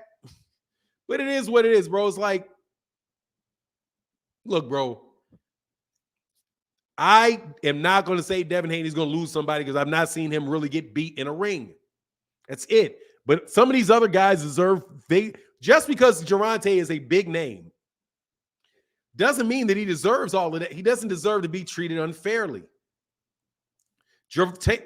Terrence Crawford, just because he ducked doesn't mean he should be treated unfairly. If the PBC was treating him unfairly, then I would say, okay, nah, man, they're treating him unfairly. Like when I originally said, oh, they said if he's not getting any upfront guaranteed money. Now, when they said that he was not getting any upfront money, my first response was, how did you get there? How do you get from where it was to no upfront money? Something had to have happened to get to no upfront money, because there's no way they started there.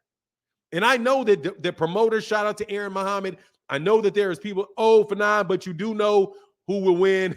Gorilla. Look, bro, like I said, some things, bro, you know, and even that is intimidation. Even that is the remnants of having people try to guilt trip you about what you say, you know, but I just don't want the argument, man. I don't want, and I'm being, honestly, I will avoid arguments too. I will avoid arguments, bro. I'm not going to be like, yeah, Devin, I will tell you though, if Devin gets hit, if Devin gets hit flush, Devin's going to get knocked out. I will say that much. If he gets hit flush, he'll get knocked out. Because that dude that's not an accident. That dude, not everybody's chinny now. You know what I'm saying? If that dude hits you and he is knocking out people that have never been knocked out before. And there is a problem with Devin being able to hurt him. There's a big problem with that. Like, that's a big problem. If you cannot hurt him and he can slip your shots and land something on you, you know full well you're not going to stay in there and trade with him. You know you're not going to stand in there and trade with him. So you're going to move around the ring and move around the ring and move around the ring and move around the ring. What happens if Tank just decides to back up and move around the ring with you? If Tank literally is like, I'm not coming at you. You got to come here. And I'm just going to move around the ring, and I'm not going to even let you jab me. Sorry, I'm going to take away your jab. You're not going to jab me at all. Like, you throw a jab, I'm catching it. I'm catching it, or I'm out of the way, or I'm slipping it. Devin Haney never been down. How is he chinny? I didn't say he was chinny. You don't got to be chinny. You ain't got to be chinny to have Deontay Wilder. You don't have to be chinny for Gervonta Davis to knock you out. Rolly Romero ain't chinny. That man ain't chinny. Jose Pedraza ain't chinny. Not even a little bit. Y'all got the rise packs that's rolling in the chat. I'm just telling you. Since when is Jose Pedraza chinny? He's not chinny at all. Leo Santa Cruz. Is Leo Santa Cruz chinny? No. Leo Santa Cruz is the exact opposite of chinny. No. I will tell you who is chinny, though. Jorge Linares is chinny. Jorge Linares is chinny. Isn't he? Yuriorkis Gamboa is chinny. Isn't he? Very chinny. Both those guys are very chinny. And I've seen Devin Haney land extremely flush on them and go nowhere. Nowhere. So you do have that problem. That problem is there. That you're going to have to deal with the fact that you are Gamboa is very chinny. Very chinny.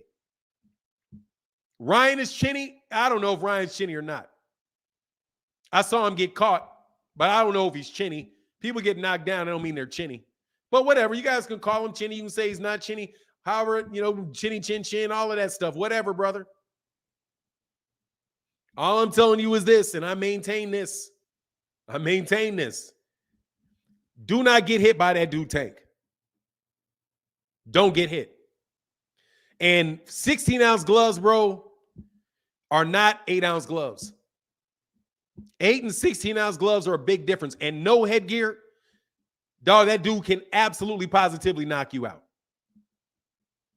Absolutely positively. And you do not have to be chinny to get knocked out.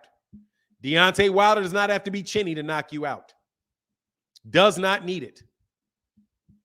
Matter of fact, if you chinny, more than likely you're not going to fight him, which is why we never got the Anthony Joshua fight, because Anthony Joshua is chinny, and he didn't want that. Tyson Fury is not chinny. He's been dropped, but he ain't chinny.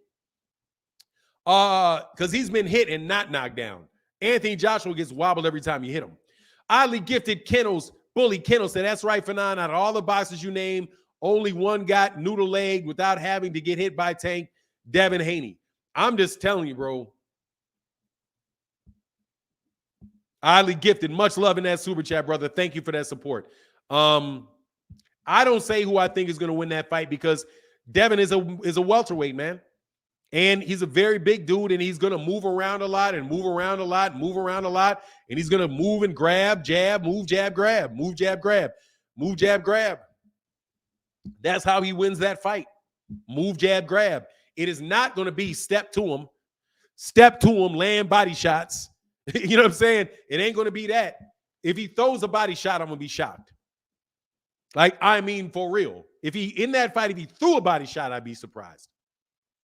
He's going to be high guarded the entire time, high guarded, and it's just going to be it'll be a really ugly fight. That Devin may win on a decision. If Gervonta wants to keep walking around after him. I mean, here's what he's going to do. He's going to move, jab, grab, move, jab, grab, move, jab, grab. If he fights somebody like Kambosos, he can sit down on Kambosos a little bit, right? He can sit down on Kambosos a little bit. He can take a chance with Kambosos. He can't take a chance with Gervonta because that ain't taking a chance. That's laying it down. That's laying down your sword. You know what I mean? That's not taking a chance. That's laying down your sword. And the only chance there is is Gervonta's short. If Gervonta's the same height as him and size, 6 rounds. And I mean that completely. Like if he's 5'8", if Gervonta's 5'8", with the same reach, that fight's going to go 7 rounds. Maybe 7 rounds. And definitely not going to win because you're going to have to run the entire time. And cats are not going to give you rounds for running. Just not going to happen. And Gervonta can take 3 or 4 of your shots. Like literally he can get in there and let you hit him or take a chance that you catch him here or catch him here just to get there. Dude, that's an ugly situation, brother. I'm telling you, that's an ugly, ugly, ugly situation. And I think that's different than Shakur. Because Shakur may be able to stand there and hit and not get hit. But he don't want to get hit either. Just, knockouts are real, man. Knockouts ain't fake. You know what I'm saying? Like, you can say you don't need them. You don't need them, but God dog, you better not get them. You know what I mean? It's like you don't need it. It's like you can be a great basketball player without a 50-inch vertical. But God dog, you better not stand in the way of somebody that got one. You know what I'm saying? You can be a great basketball player without having a great three-point shot. Yeah, dog, but you're going to be in a lot of trouble if you don't miss. And you can't play D. So anyway, Oddly Gifted said, if Devin get them high guard against Tank, Tank will just snatch his body. Hey, he's going to have to stay in that. I don't know what he's going to do, honestly. He said, if Tank can't hurt him, it's over in 4. It's tough, bro. That's tough if you can't hurt him. And I don't think he can hurt him. I don't think he can hurt him. I don't think that there's any worries about Tank getting hurt. Like, I don't like Shakur. That's the problem with him and Shakur. And what if this guy's a little bit better boxer than we think? Right? And he's also a southpaw, which creates problems on the southpaw stance. So it's just a lot of stuff going on with that, man. But I'm not going to say that I know that he's going to win because there's a route to victory for Devin Haney too. But like I said, man, I don't like to talk about that a lot. I thought the same. Haney fans want Tank because of the size difference. They would not want that if they were near each other, which is why they get upset when you mention Gary Antoine Russell. Or they really get upset when I say Jaron Ennis. When I say Jaron Ennis, because that's the comparison. The comparison is Jaron Ennis. Jaron Ennis. That's the equivalent. Jaron. Fight Jaron. They will not say a word. Isn't Jaron and he the same age? Yep. Isn't Jaron? I'm telling you, Jaron is my ace in the hole all the time. I'll slap Jaron on the table in a minute. Blip, what about Jaron? Blip, what about Jaron? He said, didn't he call him? Didn't he say he was overrated? Didn't Devin say that he was getting overrated, that Jaron was overrated or something? And then, he ain't done right. Something like that he said over on the on $1 million worth of game, right? So Devin's not impressed by Jaron. If I recall correctly, somebody can tell me if I recall correctly. I'm pretty sure I recall correctly. So, and if a 130 pounder or a former 126 pounder can go up and get called out by Devin Haney, who's Gary Russell Jr., then there's no problem with what is Devin going to do with Jaron Ennis, which is why I wish so much that Jaron Ennis would do it. But Jaron Ennis don't troll. Jaron Ennis does not troll, bro. If Jaron Ennis said, you know what I'm going to do? I'm going to wait here for Devin Haney. Who's your first big fight going to be? It's going to be Devin Haney. Oh, why? Because, hey, man, he's an undisputed champion at 135. And, but he's really the same size as me. I'm just waiting. I think that'll be the great fight. That's what I think will be a great fight. Come on up, Devin. Y'all would see the hypocrisy. Y'all would be bleeding hypocrisy at that point in time. I mean, seriously, y'all would literally would start saying, oh, whoa, I am going to contradict myself with no shame. And that's what y'all do. You contradict yourselves with no shame whatsoever. You contradict yourselves with a straight face. Which is why I say y'all stay away from me, because you guys will literally contradict yourself with a smile on your face. And I'm sorry, man. That's just something I look at like, wow. Like, I'm not going to do that. Like, I'm not. Like, what was the contradiction that I wanted? I even wanted to contradict myself. But I was like, nah, I can't do that, because if I do that, here comes Fahim Sator.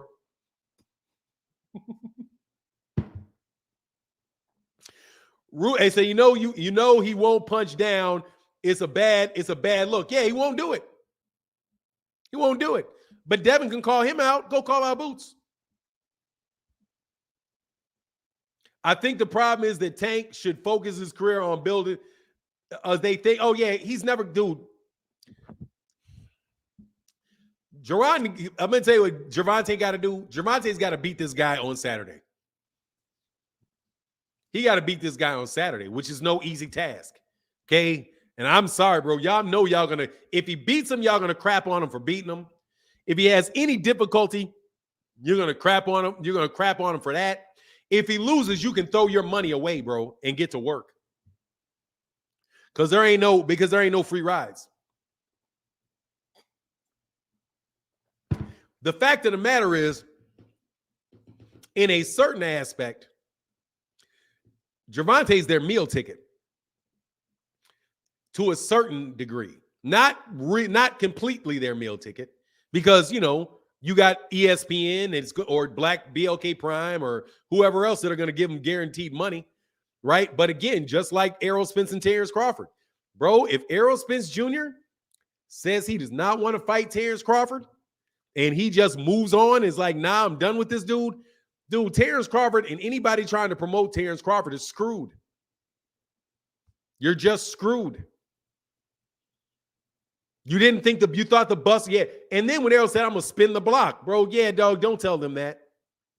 Because all that means they're going to rob you twice. That's it. You know what I'm saying? Like, you don't tell them you're going to spin the block, bro. Because they're just going to be there to rob you again. Rob you of time, rob you of your public perception, right? Of the perception that the public has about you, by laying out some scenario again where everybody in the PBC is trying to duck them and they don't really want the fight, and Al Heyman's going broke and the real money's over here at BLK Prime, and they steady out. They all cats out here talking about how you got knocked out by now 10 years later, all of a sudden you got knocked out by Floyd. Anyway, E-Money Bags, I got her Nah, that ain't me.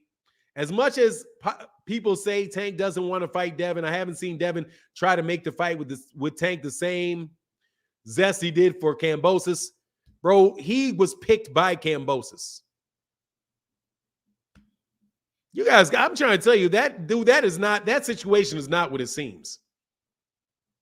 People drew that scenario in a way that it made it look a certain way. First and foremost, he could have had the fight originally if DAZN wanted the fight. DAZN did not buy that fight. That's why it went to ESPN. Not because ESPN chose to get the fight, but because DAZN did not want the fight. They entered into negotiation. The first negotiation they entered into, George Kambosos entered into, was with Devin Haney, along with Lou DiBella and Eddie Hearn. And they could not make the fight. So Eddie Hearn said, hey, man, we can't make the... Then he said, okay, well, we'll see if DAZN, I'm out of it, maybe DAZN can make it. Then DAZN, who was saying very clearly at the time that they were not investing in American boxing like they used to because it's too competitive, did not buy the fight. But there was a war that started in Ukraine. So Terrence Crawford, George Kambosos had negotiated a fight had fully negotiated the fight. Fully negotiated with Vasily Lomachenko. And then the war broke out. So Vasily Lomachenko had to back out the fight. These people claim that Lomachenko ducked Kambosos to go to war. I mean, dude, just saying anything. Like, y'all just saying anything. This man had to go. You telling me this man went to war so he wouldn't fight George Kambosos? So then Devin said, hey, whatever, and he said before that, once he said the deal was reached with Lomachenko, Devin said, I will take any deal. Fight me, I'll take any deal that you gave to Vasily Lomachenko. That's how he got the deal. They took advantage of Devin. Devin said he would take the deal.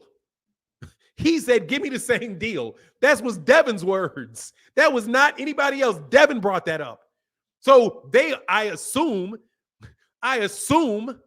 what they did was that they took Devin at his word and they gave him the same deal, which according to Leonard Ellerby wasn't even a pay cut because he making a ton of money before he was making a sacrifice.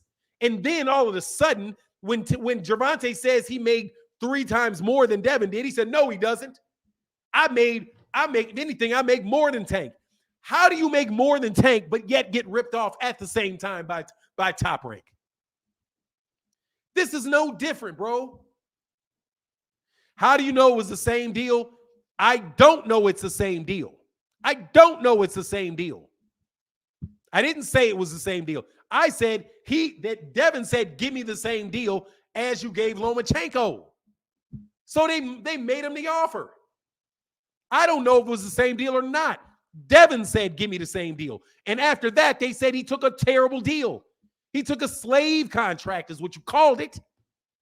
Then all of a sudden, it wasn't a slave contract anymore when Gervonta says that he made 3 times more money than Devin did. Then all of a sudden, he's making a ton of money all of a sudden. All of a sudden, he's making a ton of money. Which one is it? Man, seriously, man, I could talk all day about the contradictions and the hypocrisies around all of that stuff. It's silly, man. It's silly. It's like you just talking to talk and saying whatever it is.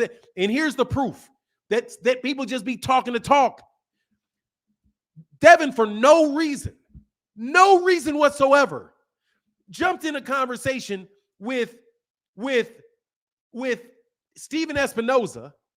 At least I can't remember the reason. Let me try to be as correct as I can. I don't even remember the scenario, why he said it, but he said, I'll fight your guy in December. And then Steven Espinoza responded to him, well, maybe you need to talk to Top Rank about that because your promoter, Bob Arum, said that you are going to fight, that you have a fight already, right?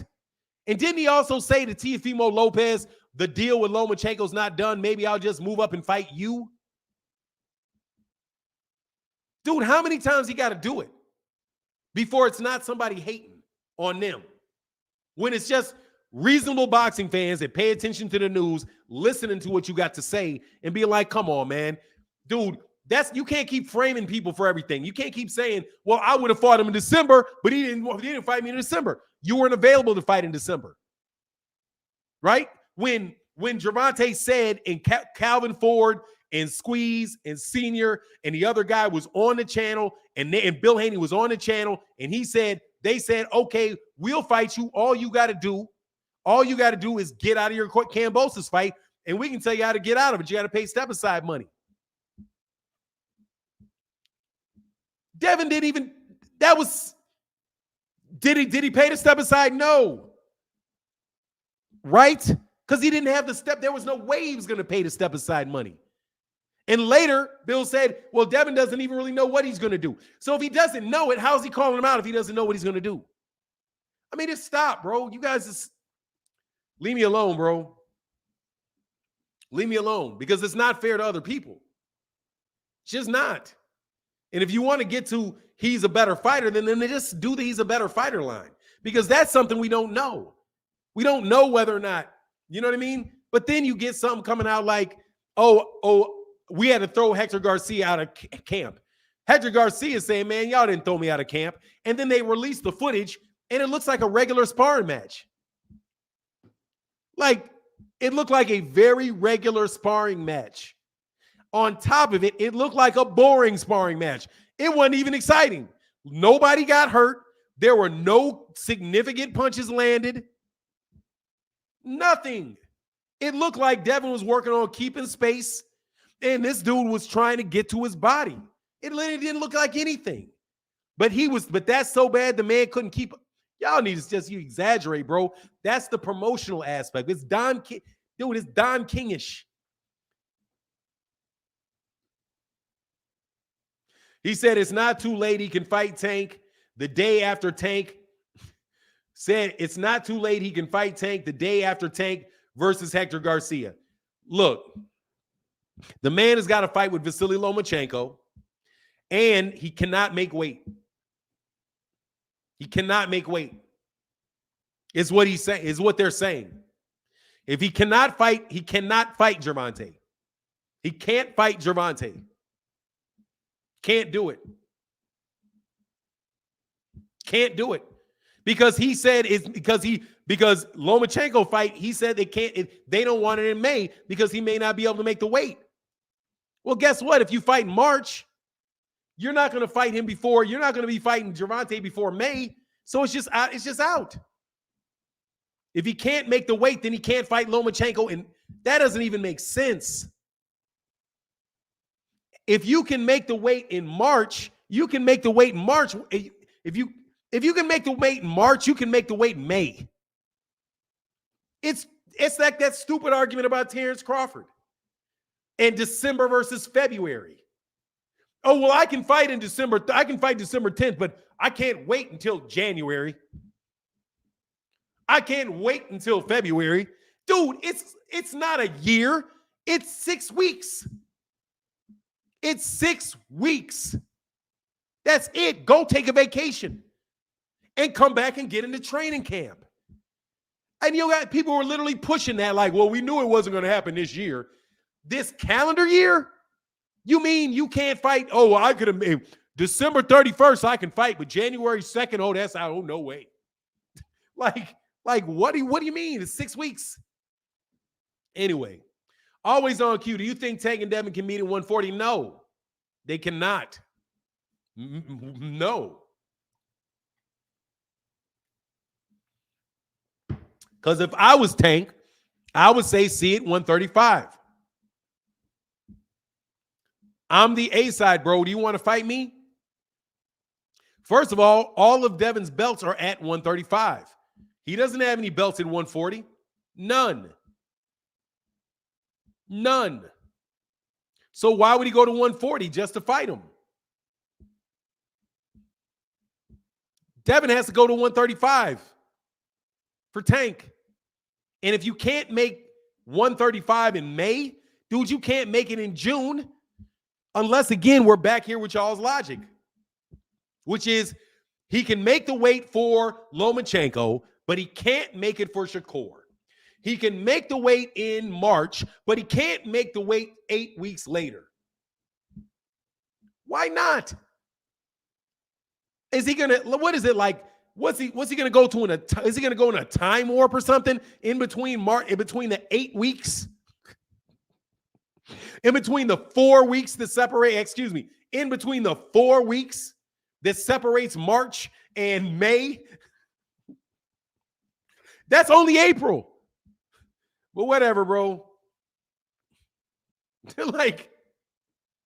But I'm a hater, man. But it's like I said, bro, that's why, dude, I don't even want to do it. I don't even want to do it. There's so many different ways. Bro, I'm Islamic and tell that boy to create I don't even want to say it. And stop the bitch. Hey, man, I don't know. 8 for 9. Do you see the article where Bob is already negotiating? Shakur will get one of Devin's vacant belts? Of course. I don't have to see the article. I already know he is. They're not going to make that fight. They're not going to make that fight between Shakur and Devin. But as you know, if it's Shakur, it's cool. It doesn't make business sense. If it's Gervonta in the same situation, it's a duck. Right? Somebody would be ducking. Or if it was the PBC, they wouldn't want to be making big fights. That's their model, to stretch out fights. Because they're going to do it later down the road when the time is right. Arrow may say that about Terrence. Man, we'll make this when the time's right, homie. When's the time right? When you come to your senses.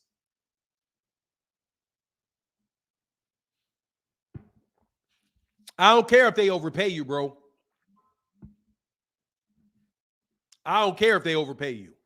That's their problem. It ain't my problem. I'm not overpaying you, bro. I'm not underpaying you. I'm not overpaying you.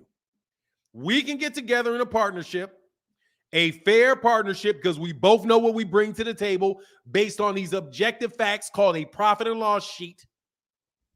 And then based off what we've earned in the past, our fights have earned, not us. Our fights earned.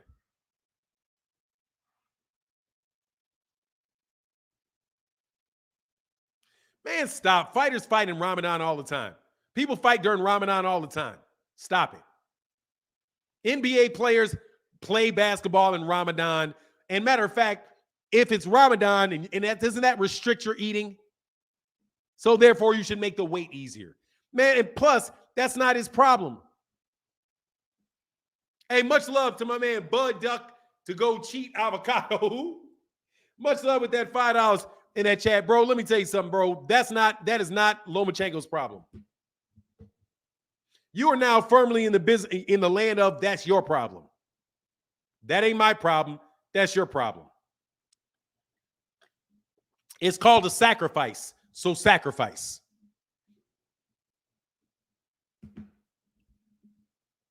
It's called a sacrifice, isn't it? That's why you do it, right? A sacrifice. Isn't it a sacrifice? Right? So sacrifice. That's on you. That's on you. I don't care if somebody from Asia got a different New Year than me. Don't make no difference to me. I don't care. What difference does that make? You're Muslim. I'm not. That's for you. I'm going to make the fight when I want the fight. Do you want the fight or not? Anyway, you ain't taking no tune-up, bro. You need another tune-up, right? God dog, how many tune? You got like 7 years of tune-ups, bro. You have like 7 years of tune. Nah, I don't believe that, Charles Coleman. Nobody knows that. Anyway, man, I know, like I said, I'm done talking about that. But no, nobody knows if he's the class of that or not. I don't know that he's the class of that. I have no clue if he's the class of 135 or not. I don't know. It may be Gervonta. It may be Shakur Stevenson. It may be. Shoot, it may be Keyshawn Davis. I don't know. Ain't none of them beat nobody. Ain't none of them Ain't none of them dudes beat none of the top guys in that division. None of them. Not none of them. Okay? Not near one of them. Not near none, not none of them. Because I'm going to tell you who was a tune-up. You want to talk about tune-ups? I'll tell you who was a tune-up. George Kambosos. Dictionary definition of a tune-up. Right there.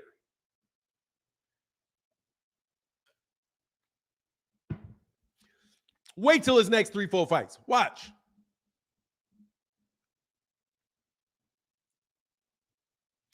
Tank is 135. Devin is 140. Watching the next couple. It's not going to happen because Tank's not going to ever be a 140-pounder. Gervonta Davis is 28 years old, bro. He's in his third weight class. He's never going to be that, bro. He's never going to be a 140-pounder, man. It's just not going to happen. He's not that big unless he gets on the power pellets. If he gets on the power pellets, okay, good luck. If he Manny did it, well, okay, let him get on those Manny power pellets and see how that happens. If his head starts growing, then we'll see. You know what I mean? You know he sucks. That's how. That's how sweaty KFC. He sucks. He sucks. That's how he's a tune-up. He sucks. He sucks. That's how. Just like Hector Garcia was a tune-up, right? Even though he's an undefeated Olympian with a major championship belt, he's a tune-up, ain't he? So don't act like people that have won one championship fight can't be a tune-up. Because you know how many championship fights George Kambosos won? One.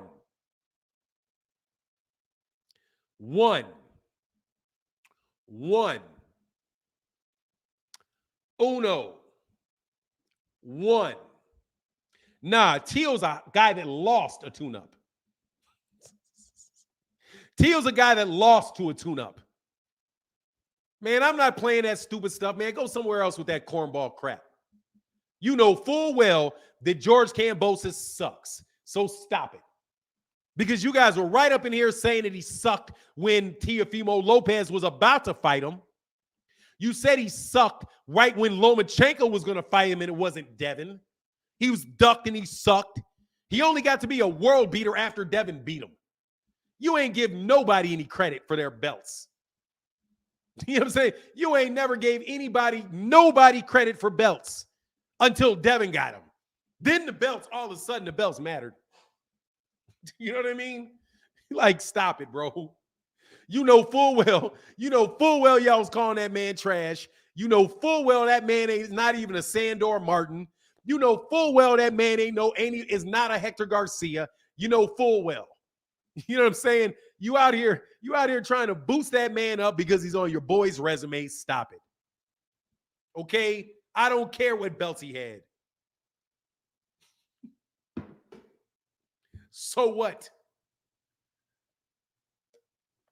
He is 1-3 in championship fights is what he is. He's 1-3. He's got a losing record in championship fights. He won one championship fight. One. What about the 3 belts? He had 3 belts. Yeah, that he won in one fight. One. That he got off the canvas to win. By the way, somebody that had to get up off the canvas. He got off the canvas to win. Don't act like that man was not on that ground against Teofimo Lopez, and Teofimo Lopez just was like, man, I'm gonna get this guy out of here. I'm gonna knock him out in a couple. And Teofimo Lopez went in there thinking he's gonna knock the guy out, almost didn't make it, and Kambosos won a decision. That's it. And he won one championship fight. Excuse me. He's 1-2.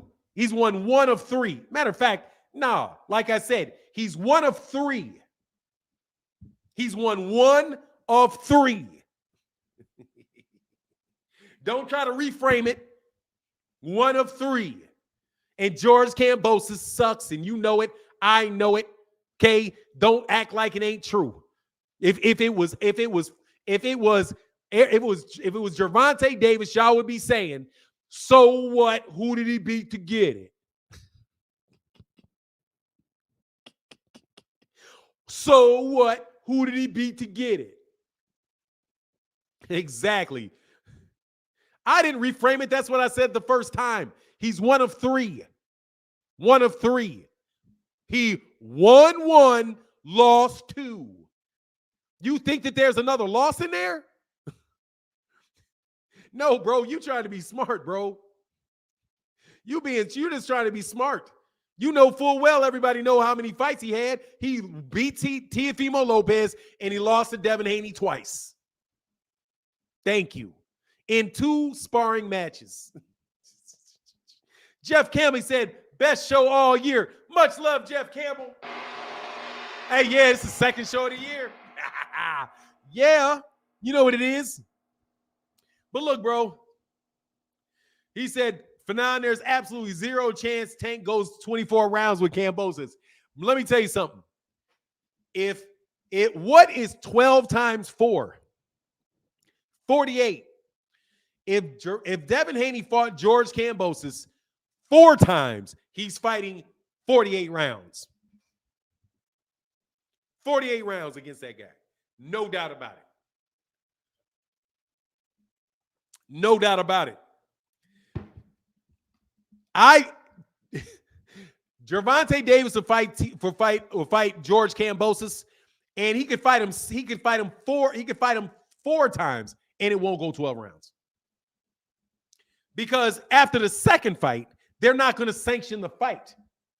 They're going to say, "No, I'm sorry, we cannot make this fight anymore, bro." You heard what I mean. You know what I mean. Did someone pop up with Fanon's name? I don't know. I'm sure somebody's about to be butthurt out there today. I'm just glad hey man, can we get the likes up? Can y'all get them likes over 400, man? I'm having fun today. Oh yeah, somebody said Fanon was somebody's tune-up. Let me tell you, brother. Oh yeah, you hit him. Yeah, whatever, brother. Thank you, stalker. I got my stalkers here. Got my stalkers. Anyway, can we stop? Like I said, super chats, and nobody supports the channel with Devin, bro. I got to stop, bro. I got to stop. I can no longer support this conversation because now I am now donating my resources, and I cannot do that anymore, brother. I am not going to do that anymore, bro. Okay? You saying Sandor Martin and Hector Garcia is better than Kambosos like it's a fact. It is a fact. No, I do not know that. I absolutely positively do not know that. No, I do not know that. Are you kidding me? No, I do not know that. No, I do not know that at all. George Kambosos is trash. Once again, went life and death with Mickey Bay. Went life and death with a blown up 130 pounder in Lee Selby. So no, I do not know that. Okay, I know nothing of the sort. Thank you very much. Sandor Martin beat Mikey Garcia, and some people think he beat Teofimo Lopez. Those are 2 wins. Hector Garcia is an Olympian. He beat Chris Colbert, and he beat Gutierrez in a championship fight the next time. Yeah, y'all got to super chat that, bro. You got to super chat that stuff, bro. I'm done. Don't come, hey man, seriously. E-Money Bags, you don't even come up to talk about Bud no more, bro. You're on silent unless you're talking about Bud.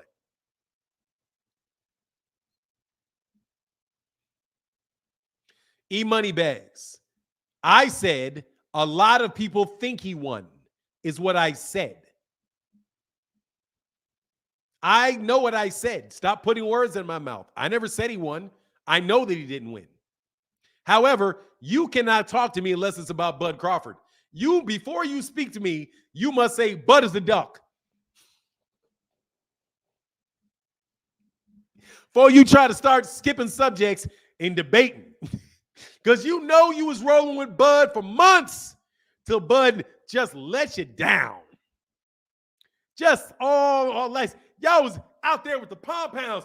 Rah, rah, sis-boom-ba, rah, rah, sis-boom-ba, rah, rah, sis-boom-ba. Go, Bud. Go, Bud. Bud's our man. Bud's our man. He'll beat Errol. Errol can't beat him. No one can. Bud's our man. Bud's our man. Bud won't duck. Errol. And all of a sudden, you were like, where'd he go? Everybody's like, where'd he go? Where'd he go? Where'd he go? The team left the field at halftime, and they didn't come back out. Boo! And there y'all sitting there with y'all pom-poms. Boo!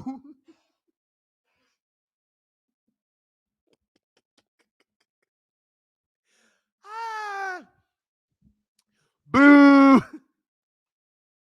They're like, hey, man, if it was a football game, yeah, he's out there cheerleading, practicing, man.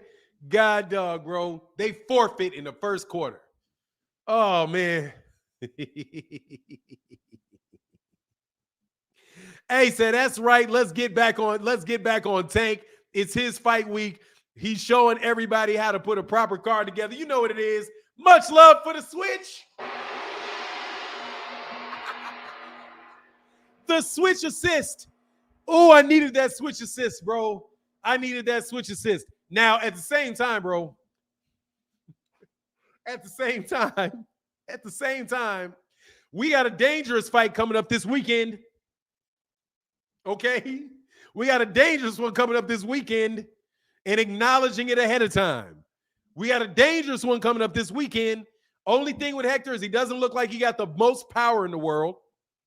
And some people are saying that he's too slow. I can't speak on that because he dang sure was catching Chris Colbert. Dang sure causing Chris Colbert all kind of problems. You know what I mean? Listen to the boxing pundits that love Bud. They don't seem to want any of the conversation about Bud fighting Boots. They won't do nothing about that subject. Of course not. I'm going to tell you why. Assisted switch. Thank you, brother. I needed that, bro. I needed the assisted switch, bro. I needed that. Virgil Wimberly, I didn't forget it. It's right there. I got to catch up a little bit, but I got you, brother, right there. Okay. No, not because of the IBF. It's because they're trying to clout chase Errol with Bud. With Errol. They're just trying to clout chase Errol. And trying to position Bud, trying to get everybody to talk about Bud and Errol so that we can sit around a long time and give more press for Bud. Dude, if somebody robs the bank, you don't think they're going to go look for another bank? They robbed the bank, so they want to rob the bank twice. Okay? They hit a lick, so they back on the lollipop. Okay? That's what it is. They hit a lick, and they trying to hit another lick. That's it. That's the whole thing. Okay? They hit a lick, and they want another lick. No. No. And I'm telling you, that's my opinion. No. I'm a boxing fan, and I say this loud and proud. No. Y'all got over on us last time. We were sitting here talking about this fight, and you bait and switched. I'm not going back, bro. You hit the lick. Nah, bro, that ain't the lick. Nah, the lick was getting everybody to hype that name up.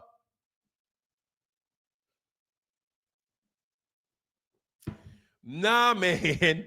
I am not duty bound to let y'all hit a lick again on me. Y'all hit that lick the first time. I'm talking about convincing me that Bud, first of all of that stuff y'all was talking. Shame on y'all for all of that. But, man, Dan, seriously, bro, I don't care what you got to say. I'm here for boxing. Say good morning. Happy New Year to you. Thank you, brother, for coming to the chat today. I'm here for boxing. He said in the chat, salute to the best boxing channel on YouTube, brother. Thank you guys so much for supporting, man. I'm having such a blast today. I'm telling you, I'm having a blast this morning, bro. This has been fun. So much fun. Thank you, brother. And thank you for that support, bro. It means a lot, brother. No joke. And then Lord Golden said, my money is on Devin when he fights Tank. Your money is going to all go to Devin. It's all going to, yeah, okay. No, your money is going to be on Tank, in Tank's pocket. But nah, hold on, man. I need a switch. Somebody help me. Somebody help me. I need a switch. I need a switch real fast. Somebody get me off this topic, please. Good for you, brother. I needed a switch. Oh, came in with the switch, bro. Just call me Ollie Gifted Colored Kennels. I get the color flowing in the chat. Yeah, you do, man. Colors, colors, colors, colors, colors. You miss well, give your money away if you put it on Devin versus Tank. Bro, that fight ain't happening, man. I want to know who's going to win between Devin and Jaron Ennis. That's who I want to see. I'm telling you, I'm putting all these dudes on fighters where the fight can happen, because that's a prerequisite now, bro. That's literally saying my money going to be on the canvas. Nah, dude, the money can't even go, bro. I'm taking all bets here. Look, I'm telling you right now, your money is going to be with Gervonta, because that is a 90-10 split. Oh, it's a 90-10 split. I cannot wait to hear y'all lie about them pay-per-views. I cannot wait for y'all to lie about those pay-per-view numbers, bro.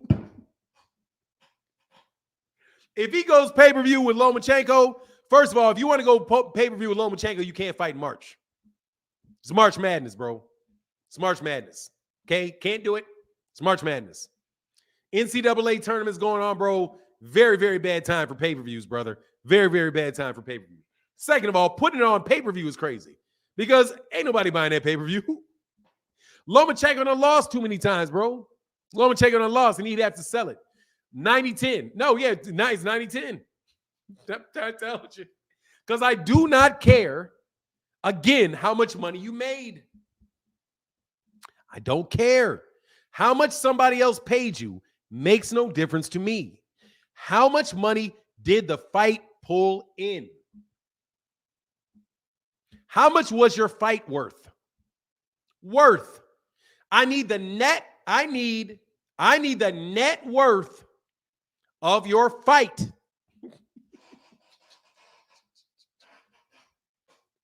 I need the net worth of your fight.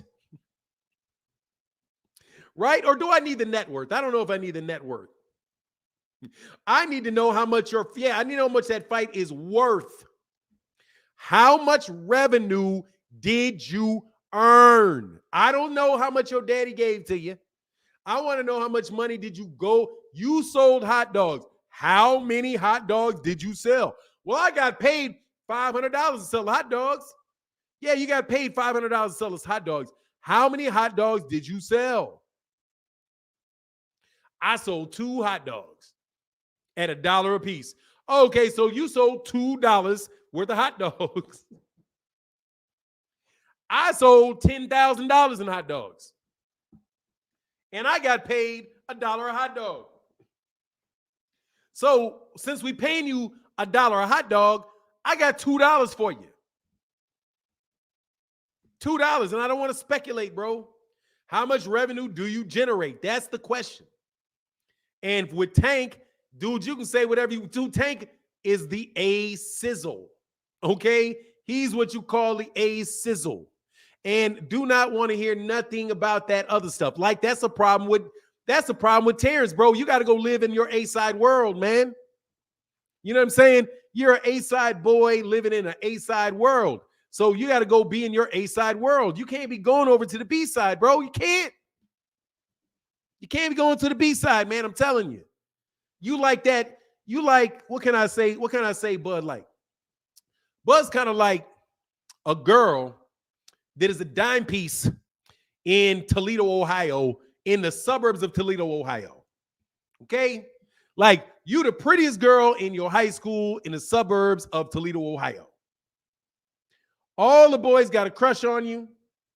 All of them like you. But then you get transferred to New Orleans. And you stuck there in St. Mary's Academy with a whole bunch of girls that look better than you. You are now a beast. You are now you're gonna have to. Now, if these dudes, one of the little, one of these dudes you may not want to date, come holler at you. Hey, you gotta go ahead and you gotta do what you gotta do. You know what I'm saying?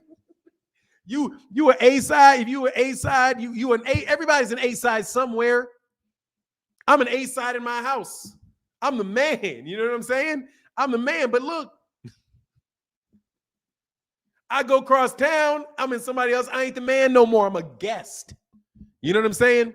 So when you go near Errol, you go from the A side to the B side.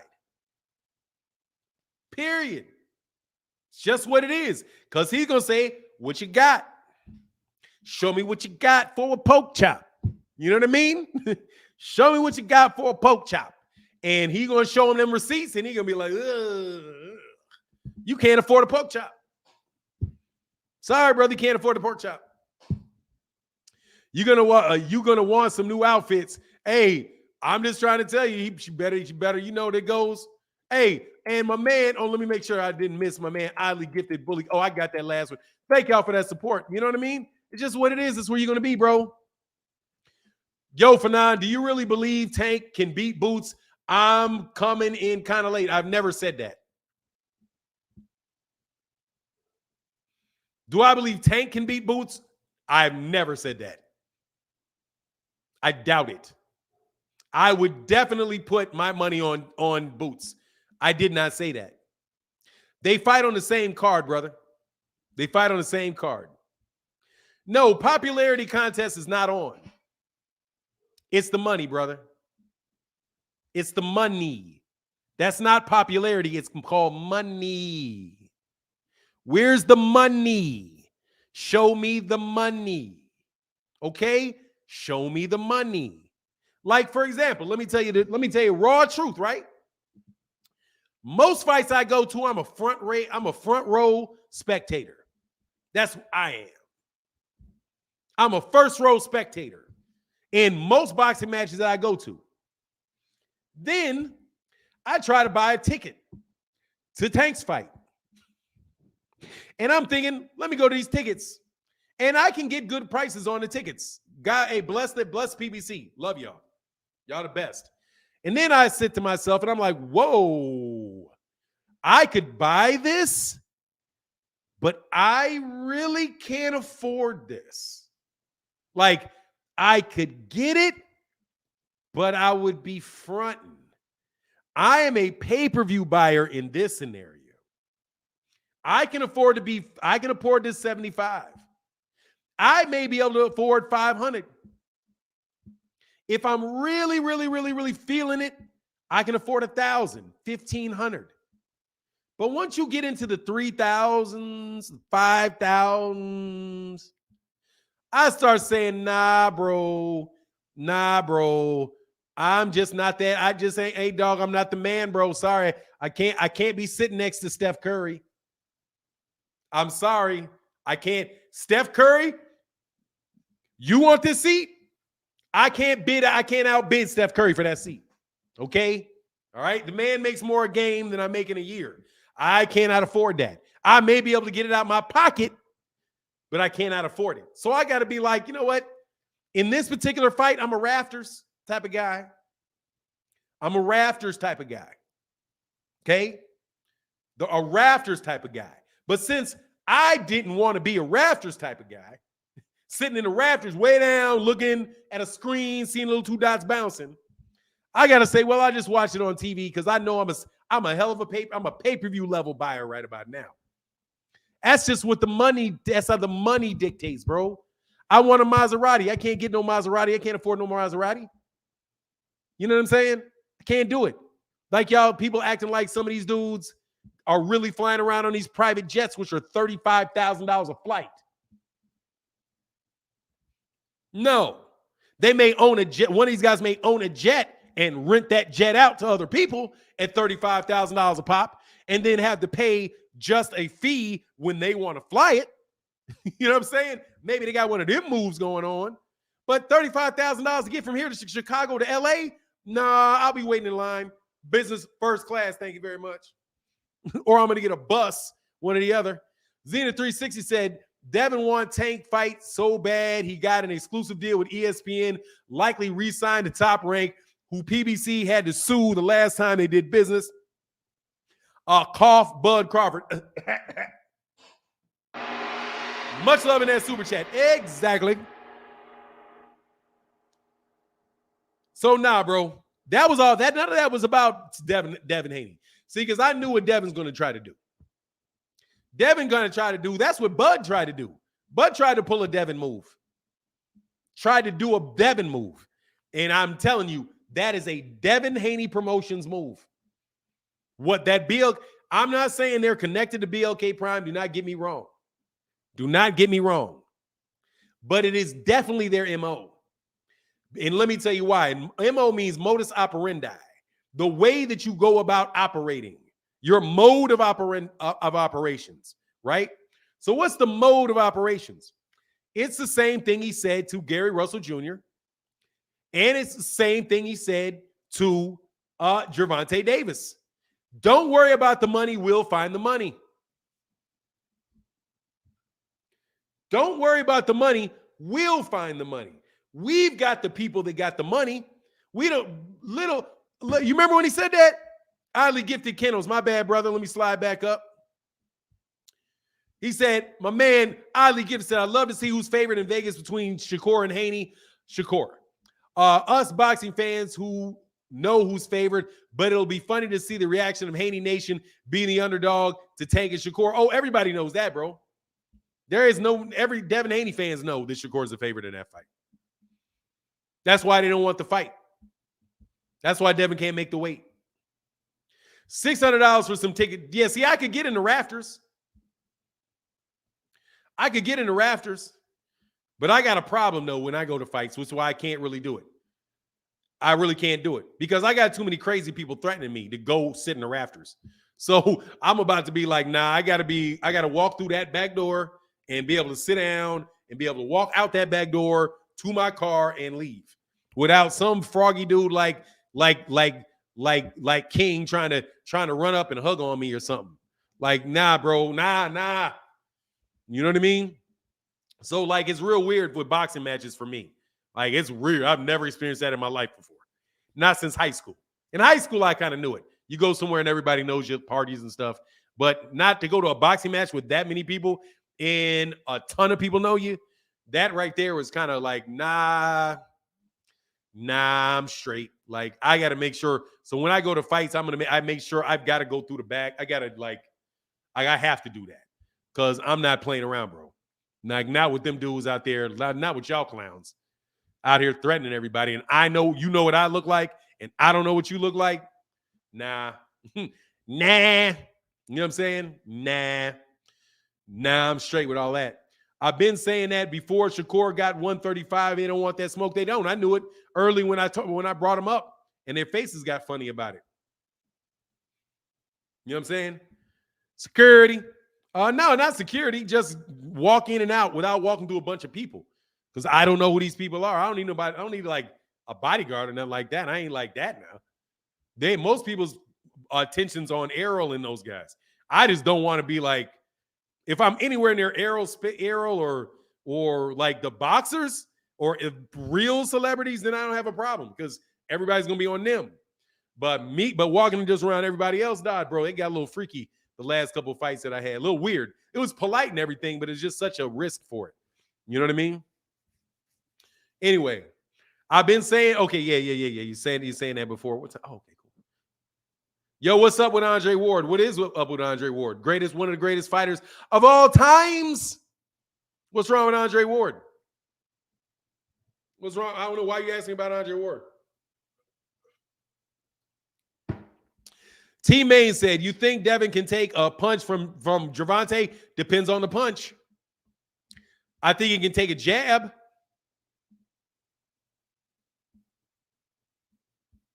I think he can take a jab. He may be able to take, I don't know which punch. Yeah, it depends on what punch. I'm sure there's some punches he can't take. That's a dangerous guy, bro. No doubt. There's a dangerous guy, man. Very dangerous guy. Oh, he went out on time. Yeah, low blow Kovalev. What about low blow Kovalev? Man, please, that man whooped up on Kovalev, sitting on a ring, kept hitting him. Good for, man, he didn't low blow. Excuses. You know what I'm saying? Excuses. On all that Kovalev stuff. Sit down and take that L, bro. Take that L. Bro, I don't know what it's tripping about, bro. Hold on, man.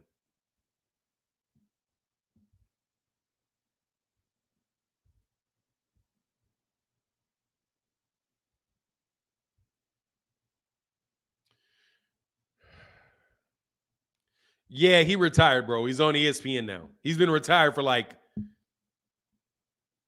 4 or 5 years.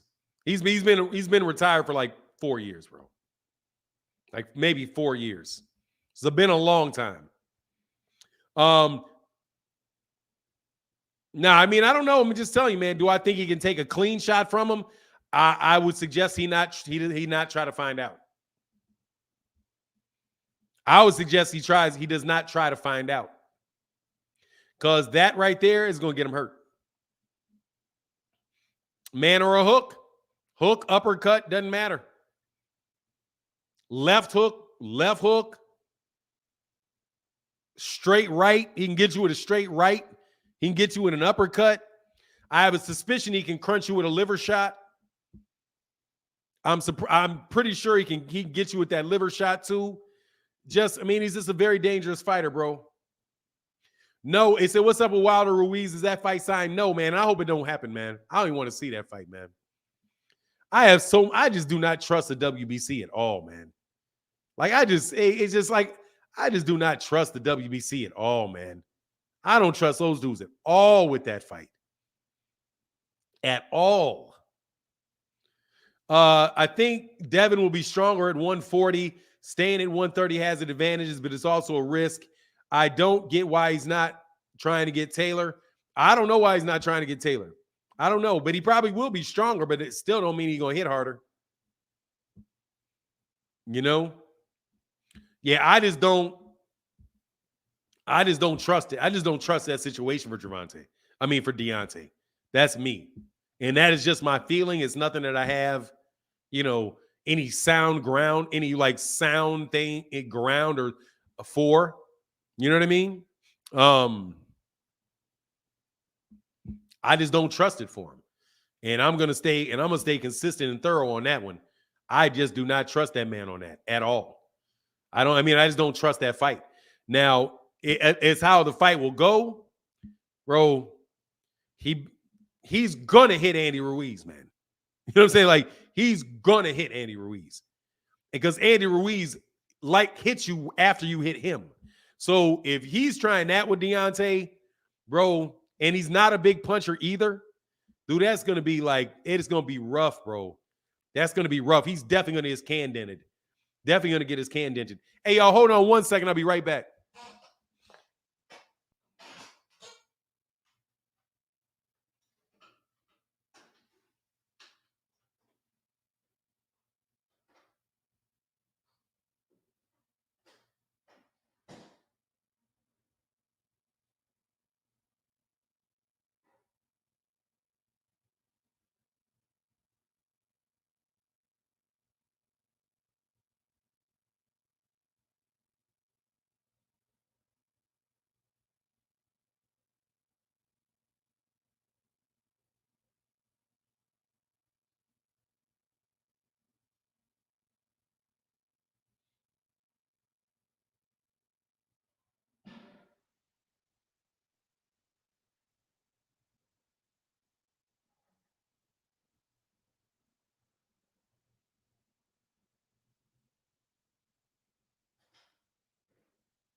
All righty. Sorry about that. Sorry about that. All right, so look, it said for non-intellectual, deep as much as your local pond, not that deep. For non-intellectual, depth is as much as your local pond, not that deep. Let me tell you something, bro. I think you're 100% right. I think you're 100% right, bro. I wish y'all wouldn't have got wrong. I wish y'all wouldn't have got wrong. Don't get rid of them. You're 100% right, dog. It's not that deep. However, if I grab you by the neck and shove your face in it, you're gonna drown all the same. Stupid. You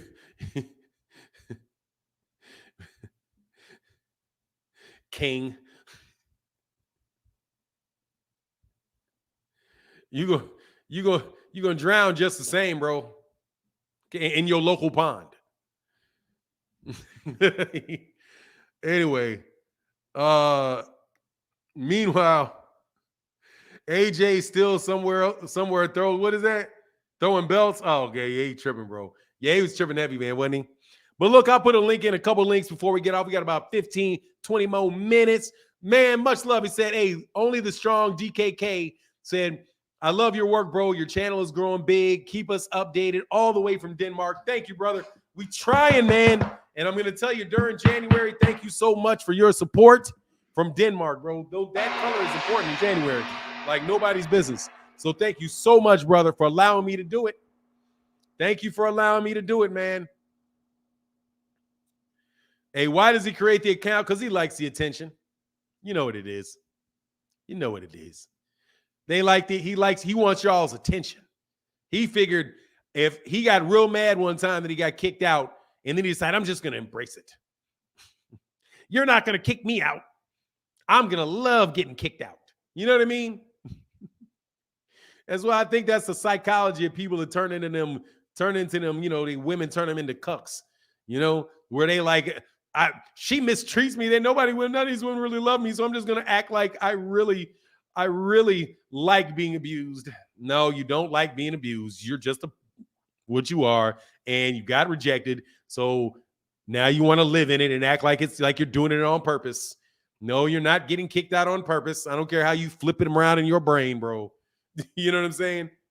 I don't care. Oh, I got that, brother. Thank you so much, brother, for that support. I don't care how many ways you flip that around in your head. They really don't want you. Anyway, about to hit that plateau. I'm about to hit that. About to get that 100K plaque. I don't know, man. Am I? You about to get it? Hope so. That would be great because it's like, no joke, a not awesome thing. Because, yeah, that was definitely the goal, bro. Oh, that could happen in the next couple of days, man. Share the video, like the video. That can happen in the next couple of days, man. Keith Pierre, I'm chilling, brother. I'm having a good day, man. Good conversations today. You know what I mean? YouTube didn't screw me over. We got the regular crowd in the building today. So, you know what I'm saying? He wants he wanted to touch the toes, bro.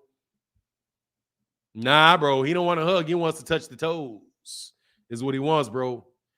Fanon, please give my channel a shout out. Jeff Campbell in the building. Please subscribe to Jeff Campbell. Shout out. Let go see that great content. Gives a lot of good updates over on his channel. Yes, sir. No problem. Love doing that, man. Anyway, yeah. Nah, he want to touch the toes, dog. You want to touch the toes. That dude right there, bro. You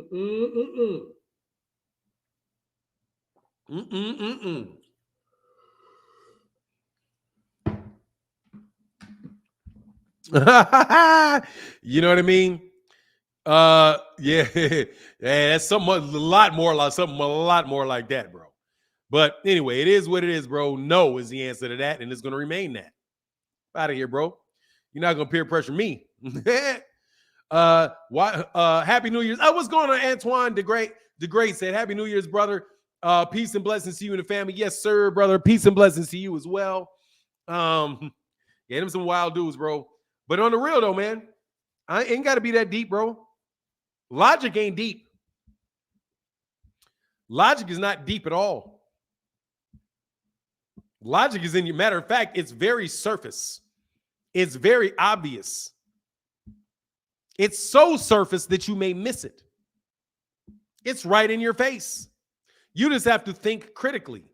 And I mean it. Think critically. When somebody says something, you think to yourself, okay, does that make sense? What are the if that is true, then let's put that same general thing into other scenarios and see if it works out. And most times, a lot of times you'll find that they're trying to run the same basic tricks on you, like their appeal to unnamed credentials. I will slam you every time you do it. If you come to me and tell me, oh, well, you know, this is an inside source. Well, it's inside your brain. And if you don't let it out, I don't care. You know what I'm saying?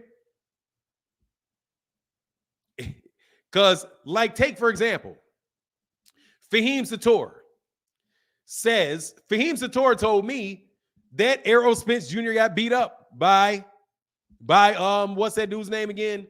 Floyd. I can't remember. I keep forgetting his name because he's not Ali. You know, what's that guy's name? Keep jocking Ali all the time. What's the number one Ali clout chaser of all time?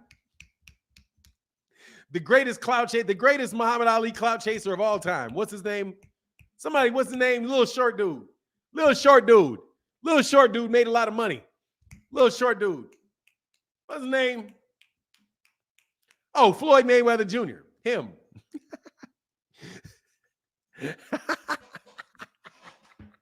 No, it's hypothetical, bro. It's hypothetical. Nah, the greatest, his son, no, that ain't a clout chaser. That's his clout. Nah, bro, that is his clout. That's family clout. That man is a member of that family. That's that man's clout. That is his clout. No worries.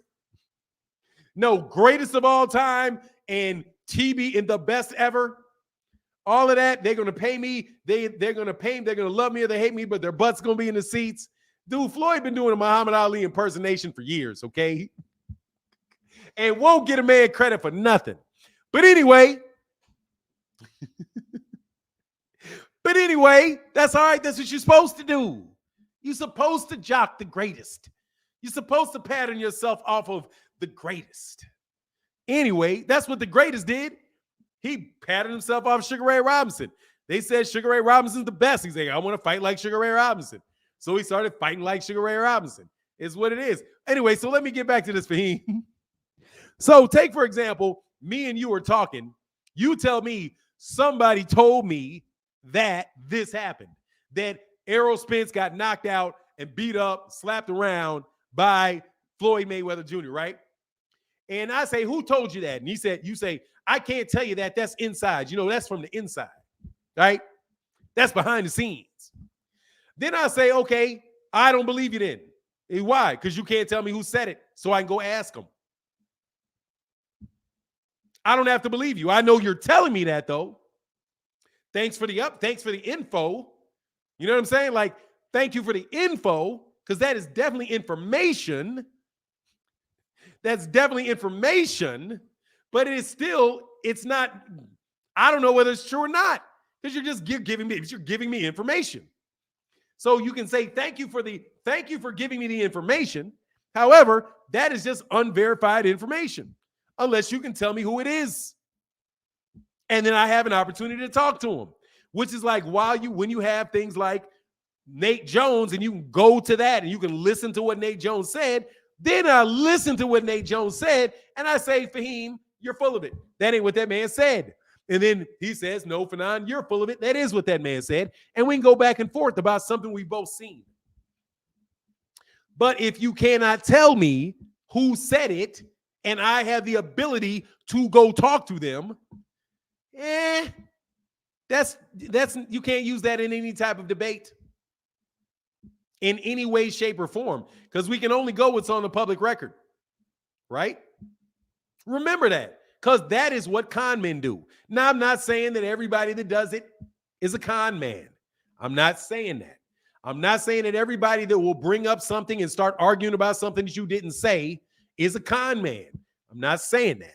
I'm not saying that if somebody starts mumbling, right, and incoherently to your answers to your questions, that they're a con man, even though they more than likely are. Or if they start telling you something bad about yourself, like if you think Errol Spence Jr., if you think Errol Spence Jr.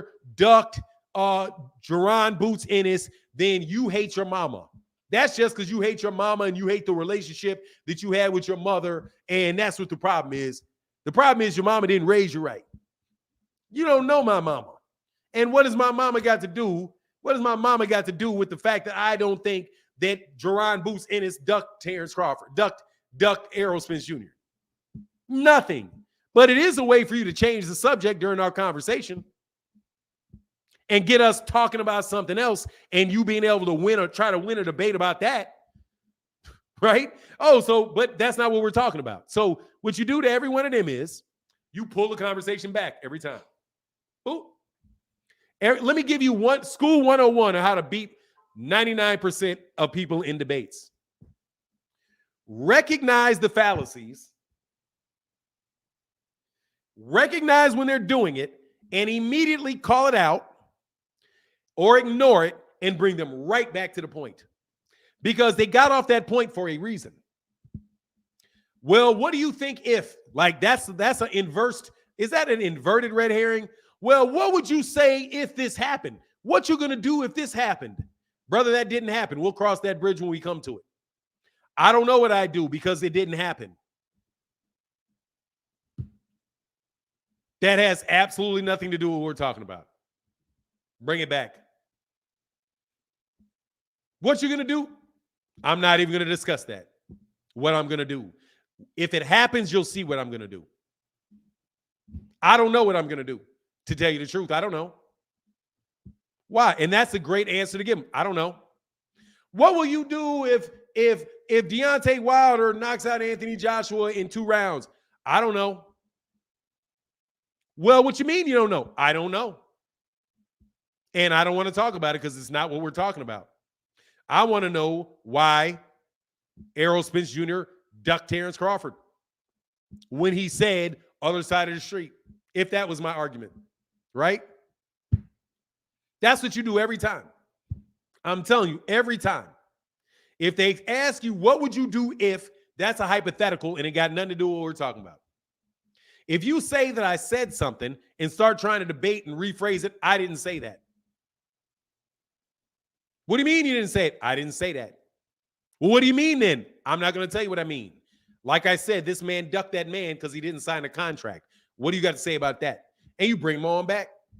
Just like rope, bring him on back. You know what I mean? It's like people want to box in a boxing ring, but they don't want to fight. They want to go sit in the parking lot and talk. Nah, bro, we're in a boxing ring, bro. Oh, hold on, man. I got to go to the bathroom. Come follow me to the bathroom, man. We'll finish this up. We'll finish this up. We'll finish this up in the bathroom. Let's play some dice in the bathroom. Bro, we're boxing. We're not playing dice in the bathroom. That's the red herrings. That's the try to shame you because you don't think the same that they did. There's some reason that, it's because they mama. Or like this one, you just hate. Oh, you hate him. I don't hate him at all.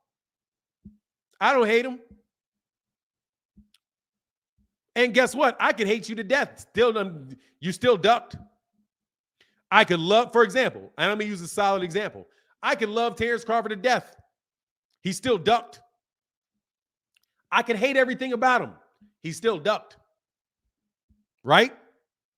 I could hate somebody. I could hate Deontay Wilder.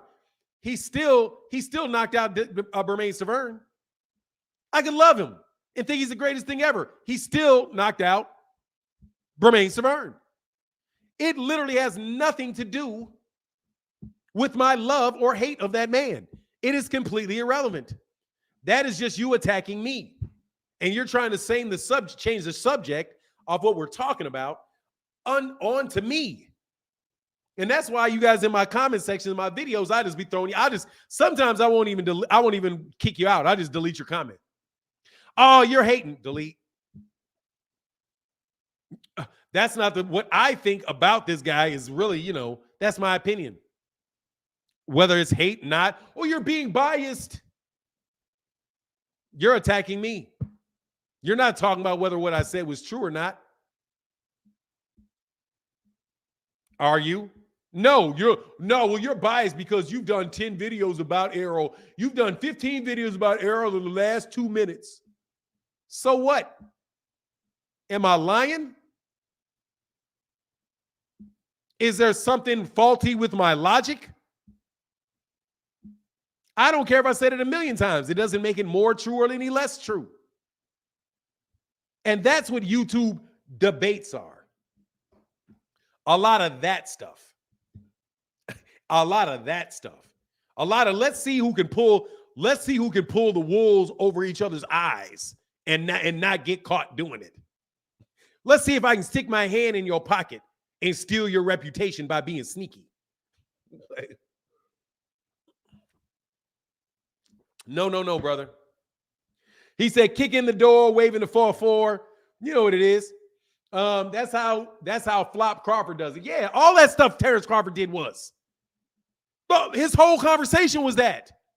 Well, you see, nah, man, because when he said, like, God dog, man. We had guys who were going to pay $25 million. We had 2 hedge funds that were going to pay us $25 million apiece. And so why did you accept the deal? Why did you accept the deal? Did you accept the deal? Yes, I did. Okay, so why do we want to talk about a deal that he turned down and got taken off the table? If you wanted the $25 million, you should have, and you wanted to fight with them, you could have just told them, no, I'm going to stay with the $25 million guy and work something out. But if I would have done that and I was bluffing as if, so what you mean is in case your fight had fell through with those guys, they knew about you. They knew about Errol. That's why they were offering you money, because they knew about Errol. But Errol and them may say, nah, just go away and take the money then. And you don't want them to do that. So, because that may mess up your negotiation with the guys that you're actually trying to get up. When you're trying to get the money up with them. Bud did a bad faith negotiation, bro. And you don't have to hate yourself to believe that. Because it ain't got nothing to do with you. It's got everything to do with the news and the information being passed about Bud. DA said, facts, Fanon.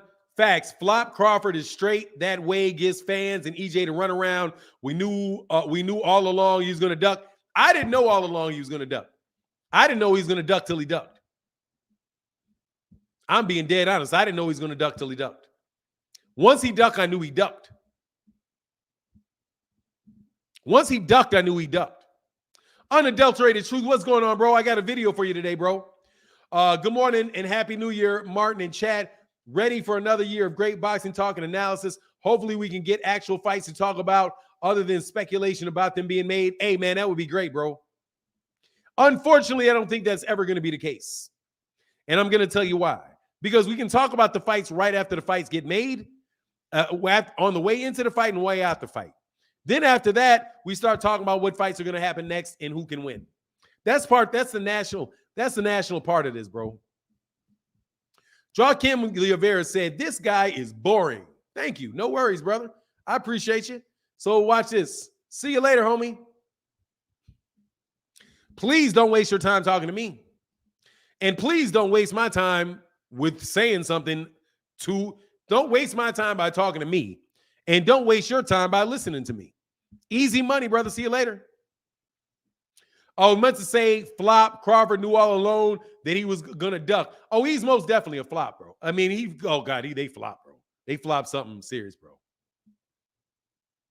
BLK Prime showed Crawford the option to duck. Look, man, there is no problem with what BLK Prime did. That's all on Bud. That's all on Bud. There's no problem with them trying to get a fight and all of that. That's all on Bud by not telling Errol that he was being fair with Errol. Because Errol knows right now you're not going to tell me the truth. Like if I was like a hardcore conversation, bro,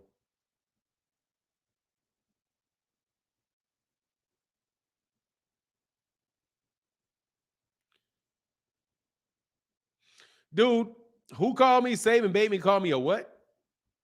You call me a, hold on. Let me see something, bro. Call me a what?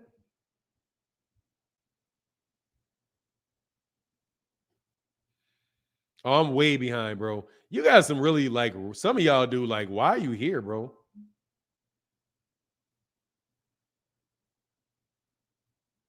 Yeah, I don't know. Whatever. If somebody called me that, you can throw me out, bro. I mean, talking about people's mamas, is, that's, you're not insulting me, bro. You're insulting my mother, bro. And my mother didn't do anything to you. Manipulating, I am? Oh.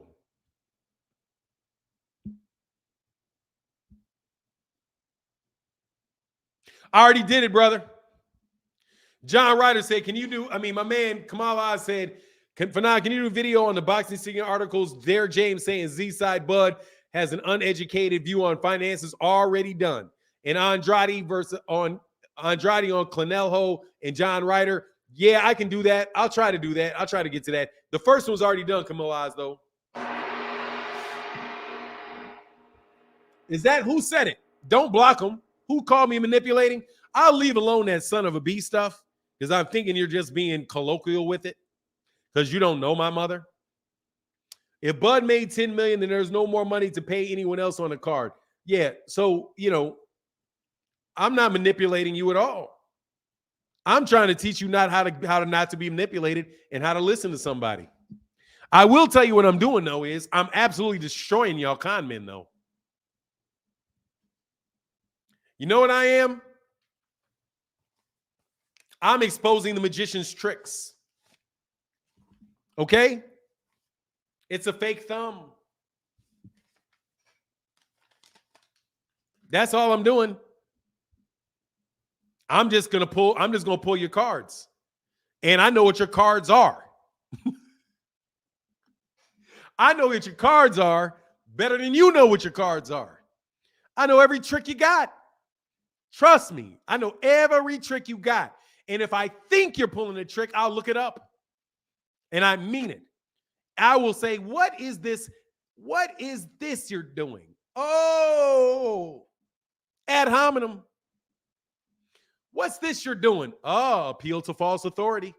Appeal to unknown authority. That is in a book of lies. Okay? Now, the way y'all use the word lie, and you mean misleading people. Being illogical is not necessarily a lie. It's not like you're not misrepresenting a fact.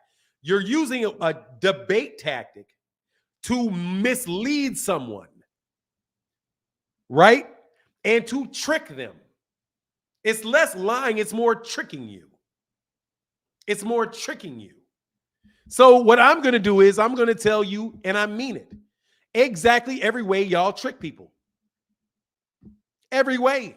Every single way that you know to trick somebody. I will tell them the next time you talk to these people, and I don't care who it is, listen for this. He's going to do this, or she's going to do this. She's going to do this. And this is my fee to you. For y'all supporting me in the super chats, y'all support me in the cash apps, y'all listen to me every day. And sometimes, bro, I get sick of going back and forth with people about what the truth is. Who said this? Who said that? Who said this? Where's the boxing talk? The boxing talk is Rewind, clown. It's on another channel. That's where the boxing talk is. Wherever you're going to go next, El Doobie. Okay? It's wherever you're going to go next. I'm talking about boxing talk. This is boxing talk because this is talking about boxing talk. In order to be boxing talk, it has to be talk. Doesn't it? And you have people that make arguments that try to drag fighters down or lift fighters up. So in order to have a clean understanding of what's going on, you have to understand when somebody's trying to mislead you. And you can misunderstand when they're trying to mislead you or lead you. Either way, lead you or mislead you. Because if they're leading you somewhere and you don't know where you're going, you may say they're misleading me. Lead you or mislead you. Any way it goes. I'm going to give you 5 real quick before I bounce. Okay? And this is just 5, but I suspect the 5 most well-used ones. A personal attack by calling you a hater. Saying that you're a fanboy, you're an aerosexual, you're a bud buddy, you're a this, you're a that. If it starts with you are a, that is in hominem and it has nothing to do with the topic. Number 1. Number 2, appeals to authorities where they say this man said this, that makes it true. It doesn't make it true just because Derrick James said it. Because there are other authorities that may disagree with Derrick James. Derrick James could say this, but 4 other people would say differently. Just because an authority tells you this does not mean that it is true. Another one, and this is a YouTube favorite, anonymous sources. Anonymous sources. I got this from the inside. These people tell me this. You know I'm an insider, so I get information that other people don't. Well, if you cannot tell me who said it, and I don't have the opportunity to ask them myself, then all you're doing is giving me information that cannot be verified. So that may be true, it may not be true. Well, you think they'd lie to me? I don't know what they'd lie to. I don't know what they would do to you because I don't know who they are. Right? Other great ones are red herrings. I'm talking to somebody about who I think, whether or not Gervonta Davis ducked Devin Haney, and people start, well, don't you think George Kambosos is the #1 lightweight? What does that have to do? What does one have to do with the other? Nothing. That's a completely different conversation. I don't know. See, sources say, though, is you just telling people what sources say. You can take that. That's why Mike Coppinger to me is like, dude, you're telling me what was, I just take everything that the source say, and then I listen to what he says. And then you get what he says, and you separate it from what sources say. Because you can't verify the sources. He will not tell you who the sources are. So you just don't know. You're not proving anything. You just don't know. And you're putting that out. And so why is he putting it out there? He's putting it out there to get that in people's heads. So that's why I'm saying, man, a lot of these dudes don't want to hear from you, man. Don't want to hear from you. And never try it on me. Because I don't care who told you what if they can't tell me. And nor should you care who told me what, unless I can tell you who they are and give you the opportunity to talk to them. If I start saying you're a hater and this and that and the other thing, bro, all I'm doing is attacking you, or you feel guilty, or you're this or you're that, or let me tell you why it's all of that crap. Us because you're an Uncle Tom, or because you're a sellout, and all of that crap. You know, it's just this. It's just now. If I called you that in the middle of an argument because I'm insulting you, that's different. Because I'm insulting you, and I want you to let you know. I know this has nothing to do with my argument. It has everything to do with me just letting you know that I don't like you. You know what I mean? That's why I listened to you confirm how Bud didn't duck. That's why I listened to you confirm how Bud didn't duck. That is, he did duck, Stephen Batman. He did duck. That is a verifiable fact. Bud didn't take the fight. Everything that I said that Bud didn't take that fight. Bud was offered that fight. Bud said no to that fight and went and fought a tomato can for no belt. He didn't go fight a mandatory. He didn't fight the unification fight. He said he accepted it, and he changed his mind and walked away. He either lied about accepting it, which is a duck, or he accepted it and he changed his mind, which is a duck. There's no question about whether he ducked. This is a biological fact, baby. I don't care if he made more money. He still ducked. He still ducked. He still said, I accepted all. I agreed to everything. And he turned around and didn't take the fight. And he said the entire time he never saw the fight was going to take place. To boot.